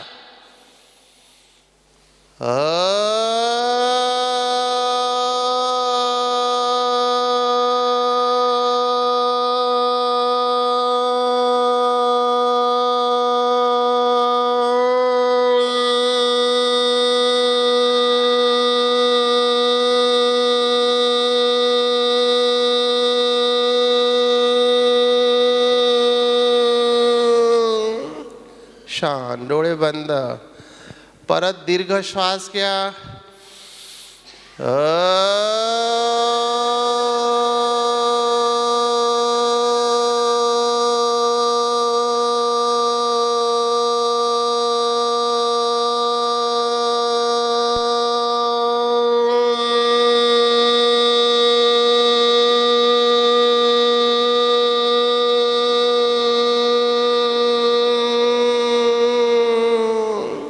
शांत. फील करा तुमच्या शरीर आणि मनामध्ये काय होत आहे. शेवटचा दीर्घ श्वास घ्या.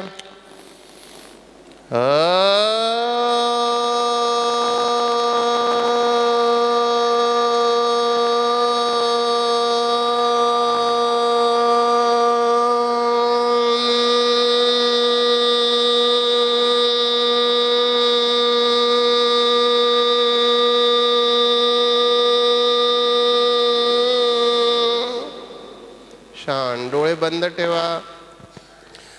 शरीराला साक्षी होऊन बघा. तुमच्या शरीर आणि मनामध्ये काय होत आहे, फक्त साक्षी होऊन बघा. शांतचा अनुभव करा. तुमचं मन आणि शरीर शांत झालेलं आहे. शरीरातील संवेदना बघायच्या आहेत. खूप हलकं वाटतंय आणि खूप बरं वाटतंय. शांत. हळूहळू डोळे उघडायचे आहेत आणि पूर्ववत अवस्थेत यायचं आहे. सेकंड. बरं वाटलं? आता हलू नका, एनर्जी घालवू नका. आणखीन पुढे आहे. खास करून या वेळेला उदासीचा आजार आहे, निराशेचा आजार आहे. त्याच्यासाठी हठयोगाने एक खूप सुंदर प्राणायाम दिला आहे, ज्याला आम्ही भ्रमरी प्राणायाम म्हणतो. तुम्ही ऐकलं असेल, हर दिल जो प्यार करेगा वो गाना गाएगा. जेव्हा तुम्ही आनंदी आणि प्रसन्न असता तेव्हा तुम्ही गाणं गुणगुणता. तुमच्यापैकी कोण कोण गाणं गाऊ शकतं? गाणं गाऊ शकतं? कोणी नाही? सगळेजण गातात, फक्त कुठे गातात? बाथरूममध्ये गातात. बाथरूममध्ये गेल्यावर आवाज कसा काय फुटतो? कारण बाथरूममध्ये गेल्यावर आपण हलके होतो. तुम्ही हलके झालात की तुमच्या गळ्यातून आवाज यायलाच पाहिजे. हा सृष्टीचा नियम आहे. मी मातांवर थोडं येतो, मातांना विचारतो, कारण मातांची संख्या जास्त आहे. जय माता दी, जय माता काली कलकत्तेवाली. मला सांगा, माता जेवण बनवता तुम्ही घरी? कोण कोण जेवण बनवता? हात वर करा. अच्छा, ठीक आहे. माझा पुढचा प्रश्न आहे, जेवण बनवताना कोण कोण माता गाणं गातात? गाणं गाता की रडगाणं? गाणं गाता की रडगाणं गाता? अगोदरच्या स्त्रिया बघा, ते जात्यावर जातं होतं ना अगोदर. ते जात्यावर किती चांगला व्यायाम असायचा. ते काय भरडलं जायचं, जे काय असेल ते पीठ काढलं जायचं ना, तर ते जात्यावर भरडताना त्या कविता रचायच्या. बरोबर आहे? ती बहिणाबाई चौधरी बघा, गावातली अशिक्षित स्त्री, पण ती भाकरी भाजताना तिला कविता सुचते आहे. भाकरी भाजते आहे चुलीवर, आणि ती म्हणते, अरे संसार संसार जसा तवा चुल्यावर, आधी हाताले चटके तेव्हा मिळते भाकर. गाणं गाता आलं पाहिजे. तुम्ही जर गाणं गात असाल ना, तुम्ही खूप प्रसन्न राहाल. नाहीतर जर तुम्ही टेन्शनमध्ये असलात, भरपूर लोकांना वाटतं मलाच मरायचं आहे, मीच मेली मरणार, कोण माझ्या मदतीला येणार नाही, असं जर वाटत असेल तर मग त्रास आहे तुम्हाला. आमच्याकडे काही माता आल्या, त्या म्हणाल्या, आम्ही जेवण बनवताना असा विचार करतो. आता ते डाळ बनवताना असा विचारतात, आने दो उसको, क्या समजता है, सोडने वाली नाही. तुम्ही जर असा विचार करून जेवण बनवलं, ते जेवण ज्याच्या पोटात जाणार त्याचे पण विचार असेच चालणार. कारण जैसा अन्न वैसा मन. तर तुम्हाला गाणं गाण्याचा प्राणायाम शिकवतो. ह्याला भ्रमरी प्राणायाम म्हटलेला आहे. भ्रमर म्हणजे भुंगा. आणि आपल्या संतांनी किती चांगलं सांगलंय. माऊली, तुम्ही गावातले आहात ना, ज्ञानेश्वर माऊली, त्यांनी भुंग्यावर रचना केलेली आहे. जेव्हा भुंग्याचा आवाज ऐकला तेव्हा माऊली काय म्हणाली? ऋणू झुणू ऋणू झुणू ऋणू झुणू ऋणू झुणू रे भ्रमरा, सांडी तू अवगुणू रे भ्रमरा. जेव्हा तुम्ही गाणं गाता, तुमच्यातले अवगुण निघून जातात. तुमच्या आत्म्यावर जी धूळ जमलेली आहे ती पण निघून जाते. फक्त गाणं गाताना आता हे बघा काय केलं त्यांनी, भ्रमर सारखा आवाज काढायला. भ्रमर कसा गातो? असा गातो.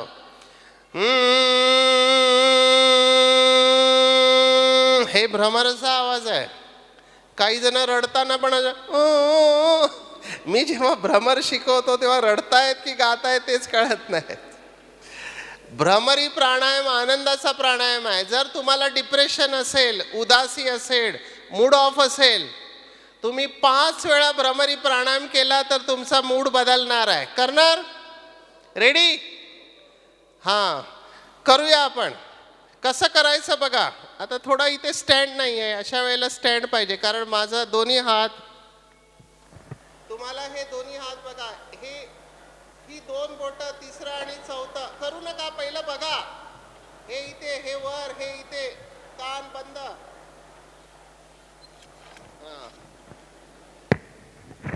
हा, कानावर अंगठा जाणार, कारण आतला व्हायब्रेशन फक्त मेंदूला गेलं पाहिजे. हा तुमचा मूड ठीक करणारा प्राणायाम आहे. तुमचा मूड बिलकुल ठीक होणार. कान बंद करू नका, पहिलं बघा. हे 2 डोळे इथे, हे 2 बोट डोळ्यावर, हे बोट इथे, हे नाक बंद करू. आणि अशा प्रकारे श्वास घेऊ.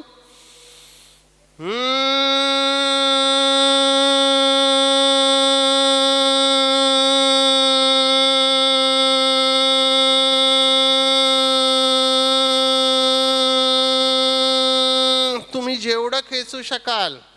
ह्यानी काय होतं सांगतो, हा श्वास असा वर आला ना, इथे ब्रेनचा आतमध्ये मसाज होतो, चंपी होते आतून.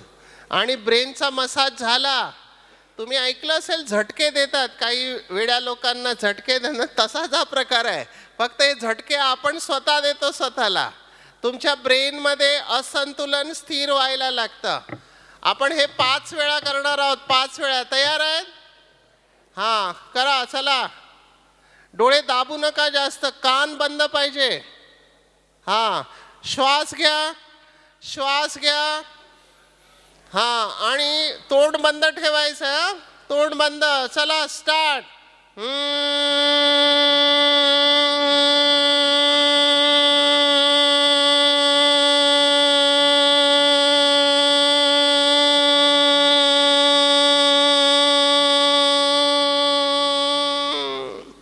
शांत. हळू श्वास घ्या, एकदम घाईत करू नका. श्वास घेतला पाहिजे, कान नेहमी बंद राहणार. परत श्वास घ्या आणि स्टार्ट.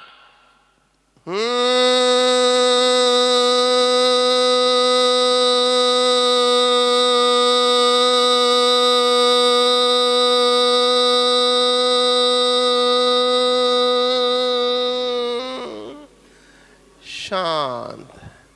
परत दीर्घ श्वास घ्या, श्वास घ्या. स्टार्ट.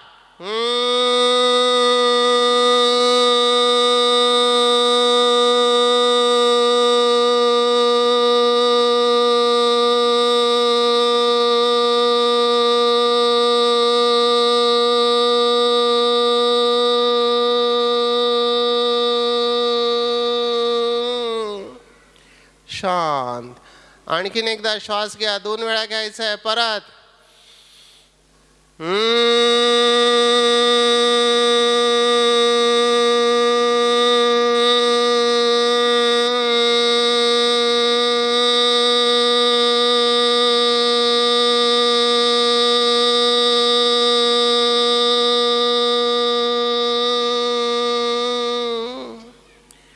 शांत. शेवटचा श्वास घ्या, दीर्घ श्वास.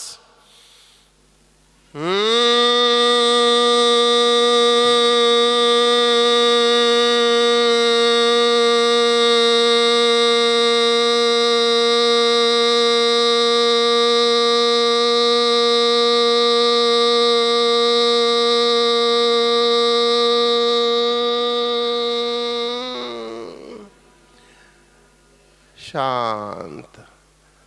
फील करा, डोळे उघडू नका. फील करा तुमच्या शरीर आणि मनामध्ये काय चालू आहे. फील करा, कसं वाटतंय तुम्हाला.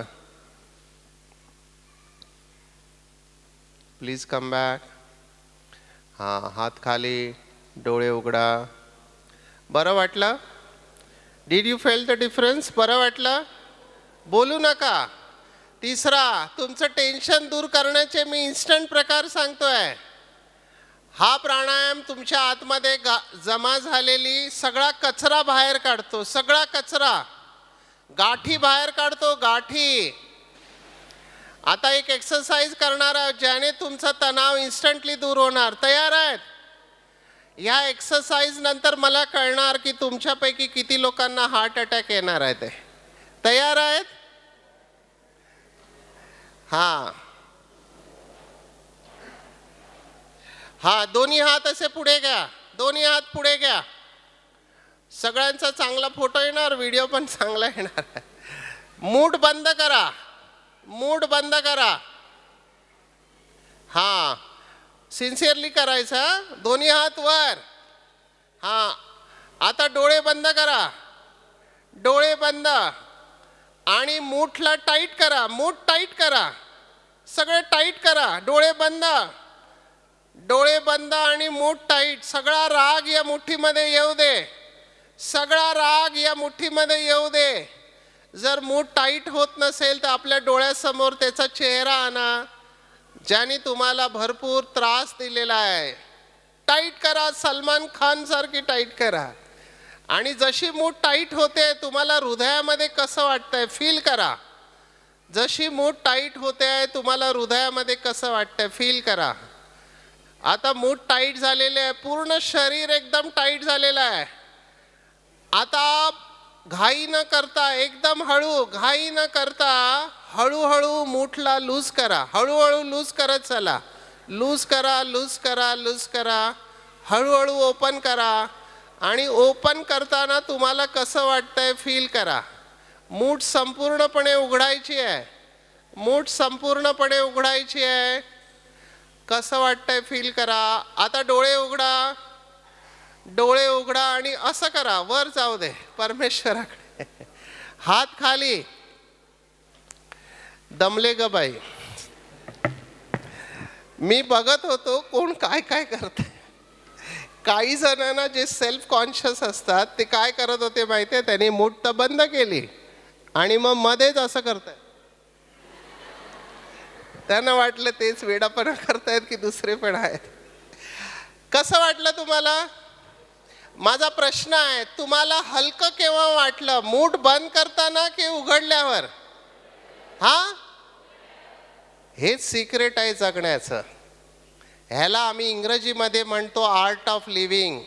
लिव्हिंग म्हणजे LIVING नाही.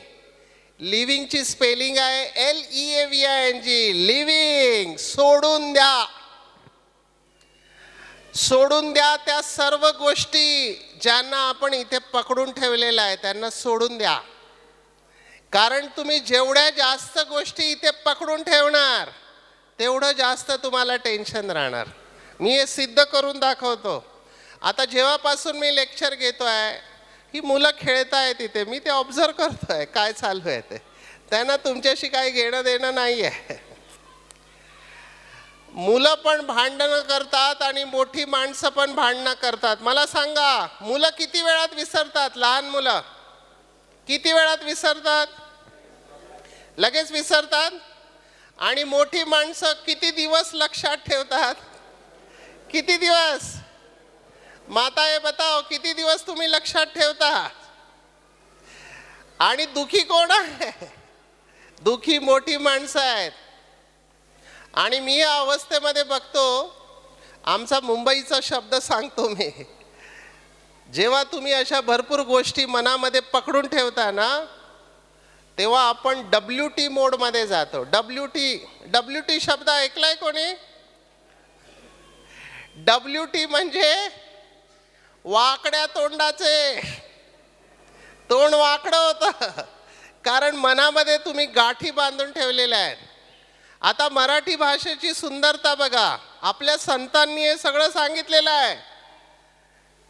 जे लोक जुन्या गोष्टी आपल्या मनामध्ये गाठी बांधून ठेवतात, अशा लोकांना मराठीमध्ये एक शब्द आहे.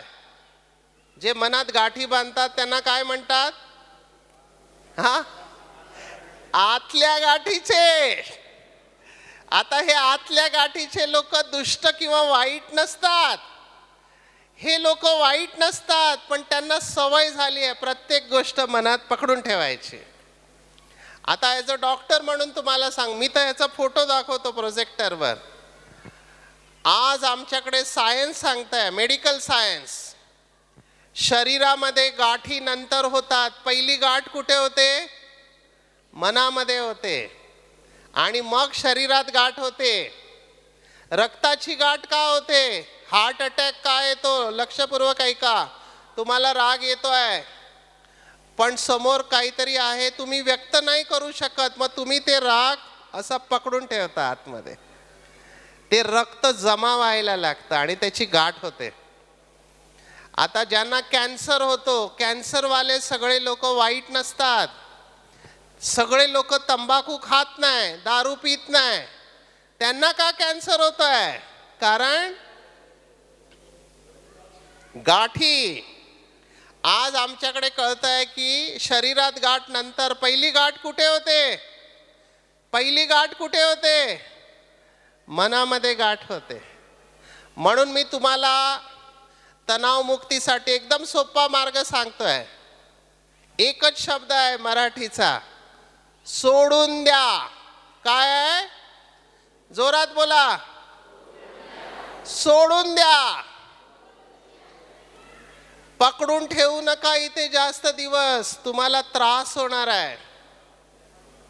तुम्ही जेवढे दिवस गोष्टींना पकडून ठेवणार तेवढे तुम्ही आनंदी नाही राहू शकत. आणि त्या व्यक्तीला बघितलं की तुम्हाला राग येणार. ज्या व्यक्तीशी तुमचा, त्या व्यक्तीला बघितल्याबरोबर सगळं आठवणार आणि तुम्हाला त्रास होणार. बरोबर आहे? तर तुम्ही माफ करायला तयार आहात काय? माफ केलं पाहिजे की नाही केलं पाहिजे सांगा. हा, मला लोक म्हणतात चुकीला हे कोणी सांगितलं तुम्हाला? हे मूवीने सांगितलं, आपल्या चित्रपटातून. मी तुम्हाला सांगतो, चुकीला माफी आहे. हे काढून टाका. मराठीतल्या भरपूर म्हणी आपल्याला बदलायला पाहिजे. दुसरी एक म्हण आहे, स्वभावाला औषध आहे. ही म्हण आपल्याला बदलायला पाहिजे. स्वभावाला औषध आहे, फक्त ते रोज घ्यायचं असतं. तुम्ही रोज अभ्यास केला तर तुमचा स्वभाव बदलणार ना. तुम्ही अगोदरच ठरवलं माझा स्वभावच असा आहे, मला तर लगेच राग येतो. माझ्याकडे एक व्यक्ती आली, ती म्हणते मला सहन होत नाही, मला ना लगेच राग येतो आणि लगेच राग आला की मी बोलून टाकते. माझ्या पुढ्यातच ती 5 वेळा मेले, मला तर सहन होत नाही, मला तर सहन होत नाही. आता एक व्यक्ती दिवसभरामध्ये 10 वेळा बोलतोय मला तर लगेच राग येतो, मला तर लगेच राग येतो, मला तर लगेच राग येतो. जेव्हा परिस्थिती येणार तेव्हा तो काय करणार? तो रागावणारच.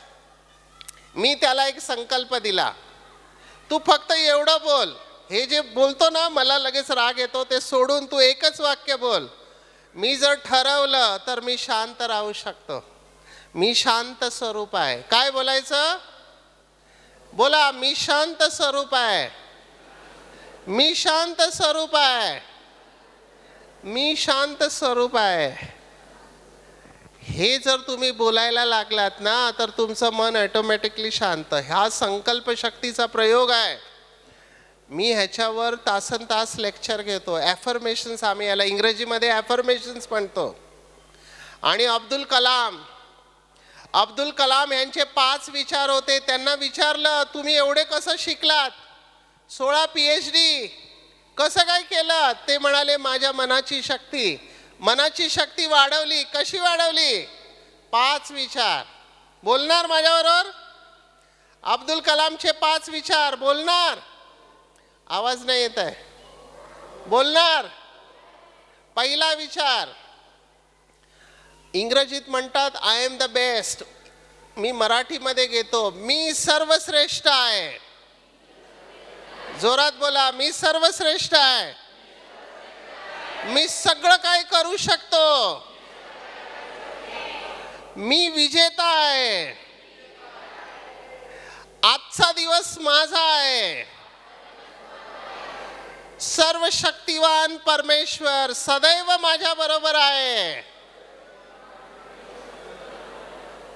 मी संपूर्ण स्वस्थ आहे, मी श्रीमंत आहे, मी सफलता मूर्त आहे, मी शक्तिशाली आहे. आणि सगळ्यात महत्त्वाचं, काही लोकांना हसायला येतं तरी मी बोलतो, मी खूप सुंदर आहे. स्वीकार करा स्वतःला, तुम्ही खूप सुंदर आहात. आपण ना स्वतःच्या चुका काढत बसतो आणि मग डिप्रेशनमध्ये जातो. करणार हे बसून नाही केलं जातं, उभं राहून करावं लागतं. करणार हा, उभे राहा, आपल्या जागेवर उभे राहा. कसं करायचं ते बघा, त्याची टेक्निक आहे, करायची.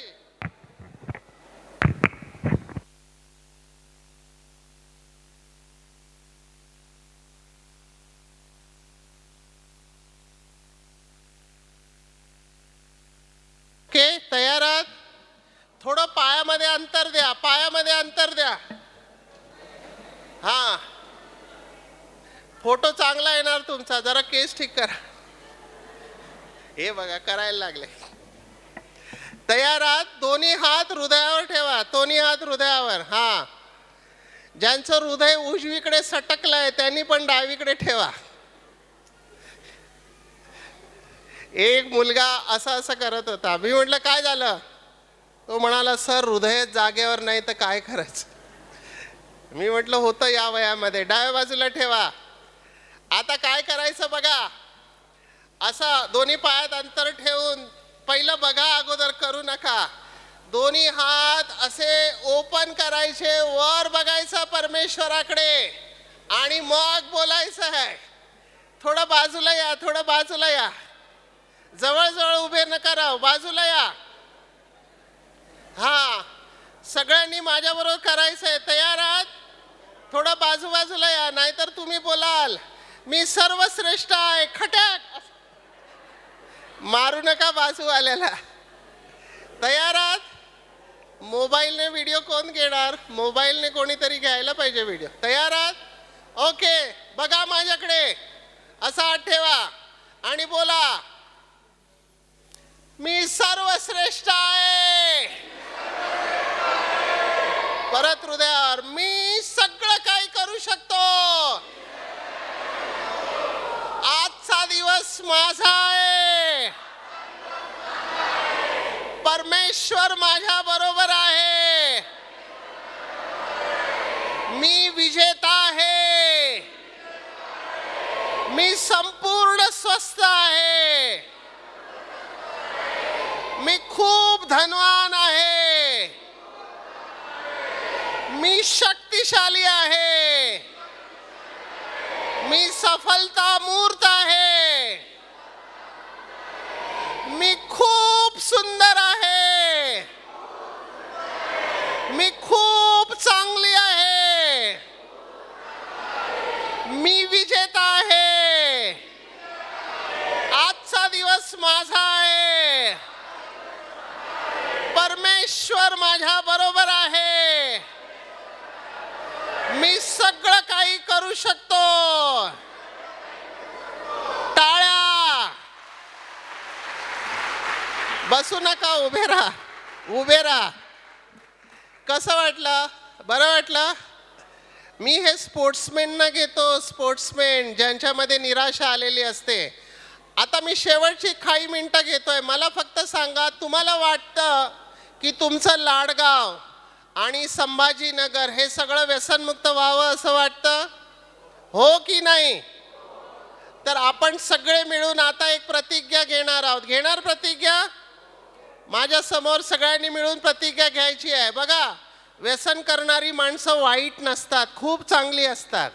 त्यांना मदतीची गरज असते. लहानपणापासून कोणी व्यसन करत नाही. एका वयामध्ये आल्यावर त्यांना सवय लागते. मी 20,000 लोकांचं व्यसन सोडवण्यासाठी निमित्त झालेलो आहे. मी त्या सगळ्यांना विचारलं तुमच्या मुलांनी व्यसन केलं? ते बोले नाही नाही, मुलांनी नाही केलं पाहिजे. याचा अर्थ त्याला पण माहीत असतं. ठीक आहे, आपण सगळ्यांनी असा हात ठेवूया. ब्रदर मोबाईल से सगळ्यांनी माझ्याबरोबर रिपीट करायचं आहे जे मी बोलतोय ते. तयार? ओके, बोला. ओम शांती. मी आज परमपिता परमात्मा गॉड अल्लाह ईश्वर यांना साक्षी मानून प्रतिज्ञा करतो, काही झालं, किती टेन्शन आलं, कितीही मित्रांचा दबाव आला, तरीही कधीही कोणतंही व्यसन करणार नाही. दुसऱ्यांनाही व्यसनमुक्त राहण्याची प्रेरणा देईन. भारताच्या व्यसनासंबंधित सर्व कायद्यांचं पालन करीन. माझं गाव, शाळा, कॉलेज, शहर, घर स्वच्छ, तंबाखूमुक्त, व्यसनमुक्त ठेवण्यासाठी सहकार्य करीन. माझा विजय निश्चित आहे, कारण सर्व शक्तिवान परमेश्वर नेहमी माझ्या बरोबर आहे. जय हिंद, जय महाराष्ट्र. टाळ्या. बसू नका, उभे राहा. 1 मिनिट. मी बोलीन माझा भारत, तुम्ही बोलणार व्यसनमुक्त भारत, किंवा हिंदीमध्ये बोलायचं झालं मैं बोलूंगा मेरा भारत, आप लोग बोलोगे नशामुक्त भारत. काय बोलणार? मी बोलीन माझा महाराष्ट्र, तुम्ही बोलणार नशामुक्त महाराष्ट्र. काय बोलणार? मी बोलेन माझं संभाजीनगर, तुम्ही बोलणार. मी बोलेन माझं लाडगाव, तुम्ही बोलणार. तयार आहात? हात असा आवाज येऊ दे. मला मुलांचा आवाज पाहिजे विशेष. मातांचा आवाज तर असतोच चांगला, भांडणाच्या वेळेला खूप चांगला आवाज काढतात. इथे पण काढा. असा हात पकडा, बोला माझा भारत, माझा भारत, माझा महाराष्ट्र, माझा महाराष्ट्र, माझं संभाजीनगर, माझं लाडगाव, माझं लाडगाव, माझं शहर, माझं घर, माझं आयुष्य. टाळ्या. हा, तुम्ही जर मला थोडा वेळ दिला तर आपण सगळं शेवटी परमेश्वराच्या ध्यानामध्ये बसूया. बसणार? 2 मिनटं बसा. Thank you very much. परमेश्वराकडून शक्ती घेऊया.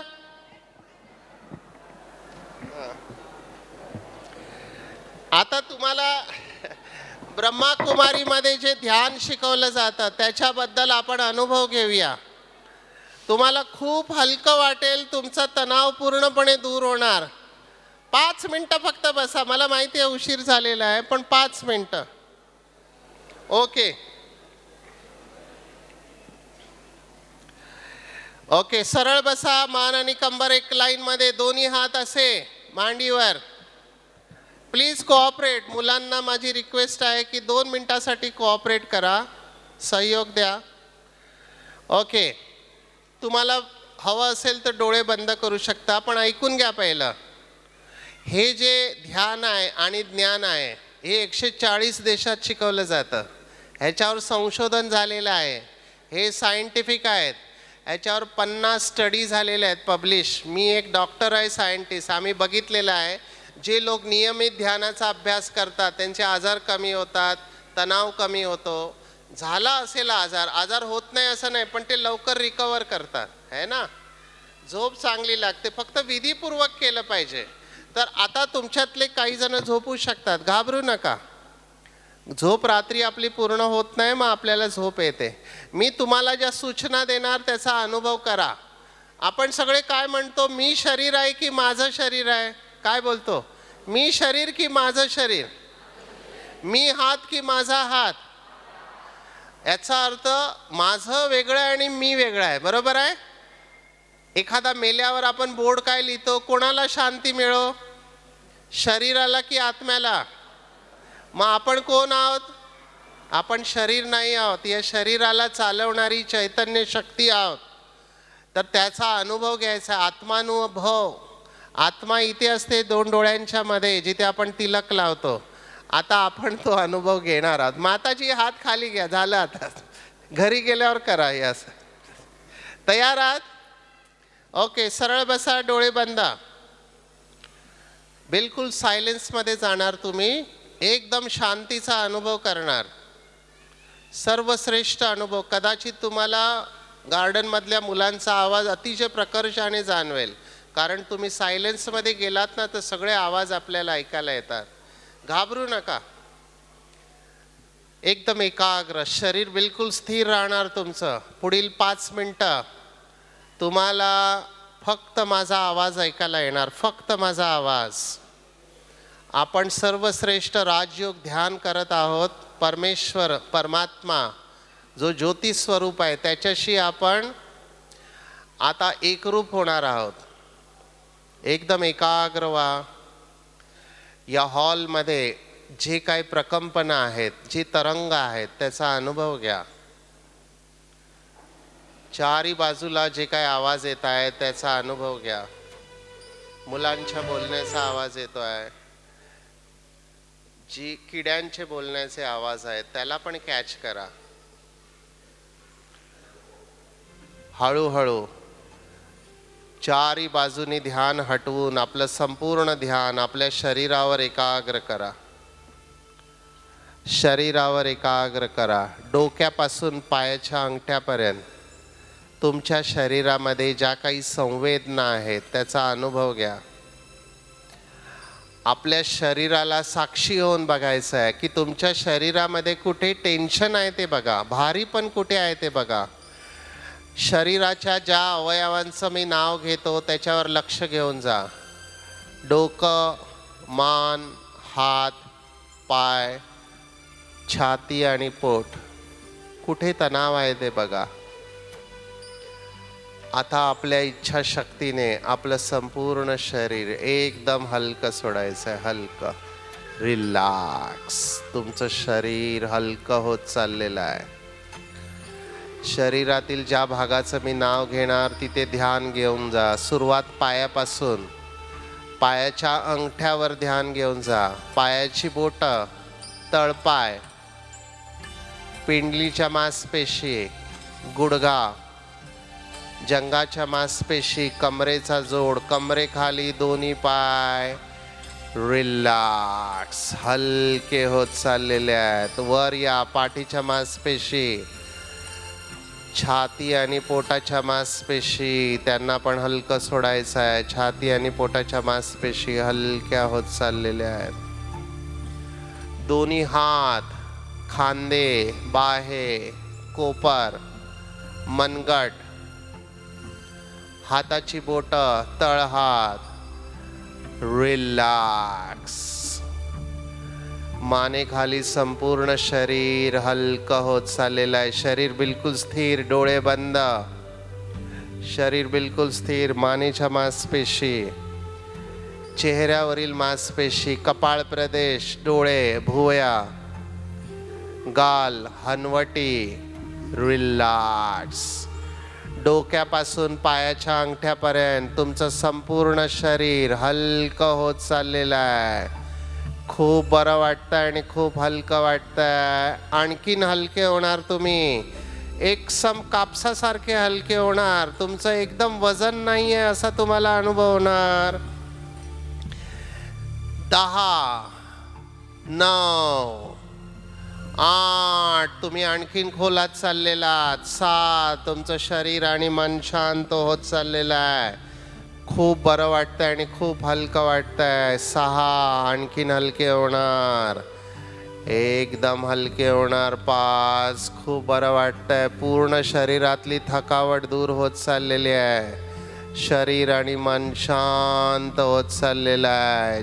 5, 4, आणखीन हलकं वाटतंय. आणखीन हलकं. 3, तुमचं शरीर आणि मन शांत होत चाललेलं आहे. 2 आणि 1, तुम्ही बिलकुल शांत झालेला. शांत आणि रिलॅक्स. ध्यान 2 डोळ्यांच्या मध्ये घेऊन जा, जिथे तिलक लावतात. पाहायचा एक सुंदर दिव्य प्रकाश 2 डोळ्यांच्या मध्ये निवास करत आहे आणि तुम्ही हा दिव्य प्रकाश आहात. या शरीरापेक्षा भिन्न आहात. हे शरीर भारी आहे पण तुम्ही एकदम हलके आहात. तुम्ही या शरीरापेक्षा भिन्न एक चैतन्य शक्ती आहात. हे शरीर एक मंदिर आहे. जसं मंदिरामध्ये दिवा प्रकाशित असतो तसा या शरीर रूपी मंदिरामध्ये एक दिव्य ज्योती प्रकाशित आहे आणि तुम्ही ही दिव्य ज्योती आहात. बिलकुल शांत आणि पवित्र आहात तुम्ही. आता व्हिज्युअलाइज करायचं, आकाशातून परमेश्वर तुम्हाला आशीर्वाद देत आहे. परमेश्वराचा आशीर्वाद, एक सफेद प्रकाश आकाशातून तुमच्याकडे येत आहे आणि तुमच्या मस्तकामध्ये प्रवेश करत आहे.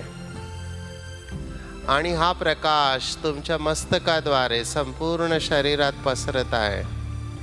शरीरातील प्रत्येक पेशी स्वच्छ आणि पवित्र होत चाललेली आहे. शरीरातील सगळ्या पेशींमधले विषारी पदार्थ दूर होत चाललेले आहेत. शरीर आणि मन शांत होत चाललेलं आहे. शांतीचा सागर परमेश्वर तुम्हाला शांतीचा आशीर्वाद देत आहे. परमेश्वराची संतान मी आत्मा शांत स्वरूप आहे. शांत. माझी पूर्ण थकावट दूर झालेली आहे. मन शांत आणि शरीर हलकं झालेलं आहे. कारण निरंतर परमेश्वराचा आशीर्वाद मला मिळत आहे. मी खूप हलके झालेले आहे. खूप बरं वाटतंय म्हणा. आणि मला खूप हलकं वाटतंय. बिलकुल शांत. रिलॅक्स. हळूहळू शरीराला न हलवता फक्त आपले डोळे उघडायचे आहेत आणि अनुभव घ्यायचा आहे. जरी माझे डोळे उघडे असले तरी मन आणि शरीर बिलकुल शांत आहे. हळूहळू शरीर न हलवता फक्त हात आणि पायाची बोटं हलवायची आहेत. अनुभव घ्यायचा आहे. जरी हात आणि पायाची बोटं हलत असली तरी मन आणि शरीर शांत आहे. हळूहळू पूर्ववत अवस्थेत यायचं आहे.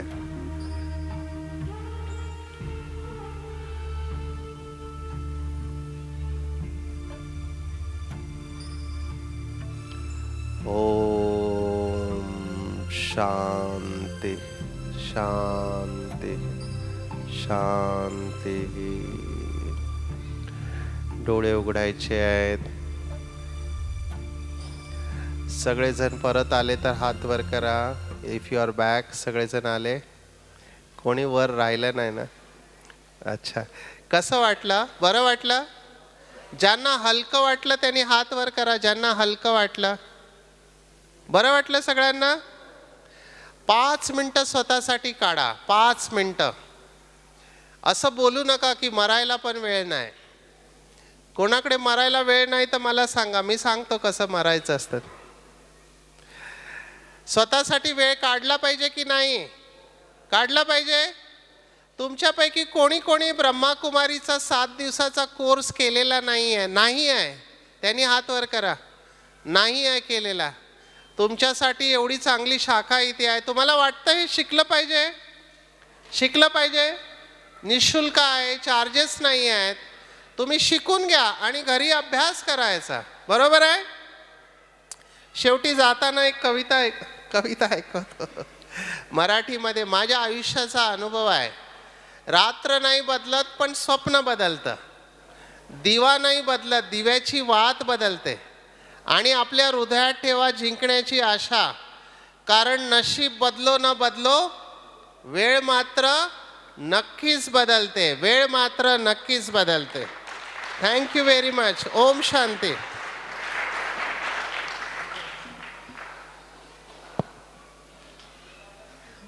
खूप खूप धन्यवाद आदरणीय भाईजींचे. आदरणीय भाईजींनी आपल्या अत्यंत सुंदर आणि मोलाच्या मार्गदर्शनातून तणावमुक्त आणि निरोगी जीवन जगण्याची कला याबद्दल आपल्याला सांगितले. आपल्या अनुभवी मार्गदर्शनामुळे निश्चितच आपल्याला आपल्या जीवनाकडे एका सकारात्मक दृष्टिकोनातून पाहण्याची नवी दिशा मिळाली आहे. त्यामुळे एकदा जोरदार टाळ्यांनी आपण भाईजींचा आभार व्यक्त करूया. खूप खूप धन्यवाद. यानंतर आपल्या मनातील कृतज्ञतेचे भाव व्यक्त करण्यासाठी आणि आभार प्रदर्शन करण्यासाठी मी कुंता बहन यांना नम्रपणे आमंत्रित करते की कृपया आपण येऊन आभार प्रदर्शन करावे आणि या कार्यक्रमाची सांगता करावी.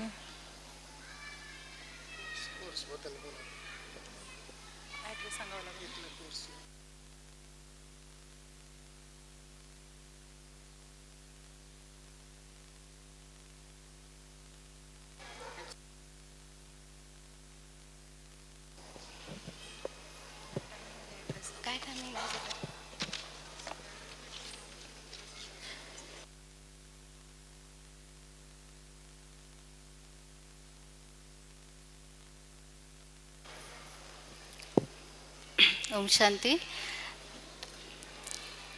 आभार प्रदर्शनासाठी मी काही 2 पंक्ती व्यक्त करते.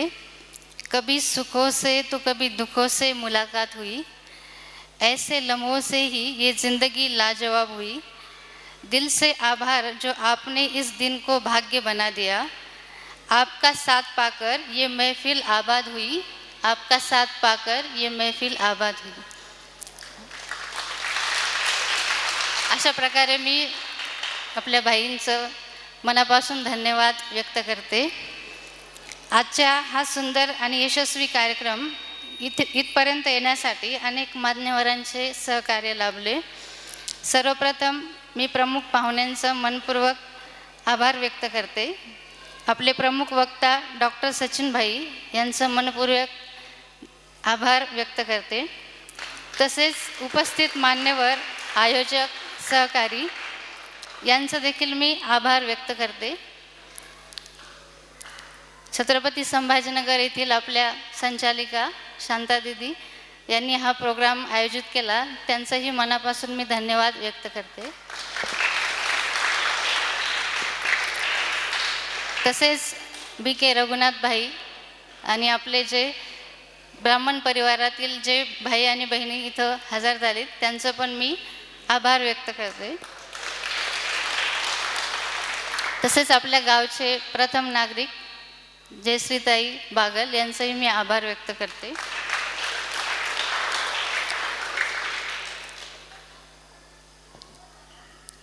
यानंतर जसं भाईंनी सांगितलं की आपल्याला या लाडगावमध्ये आपलं एक सेवा केंद्र आहे, तर आपण निश्चितच इथे येऊन राजयोगाचा अभ्यास करावा.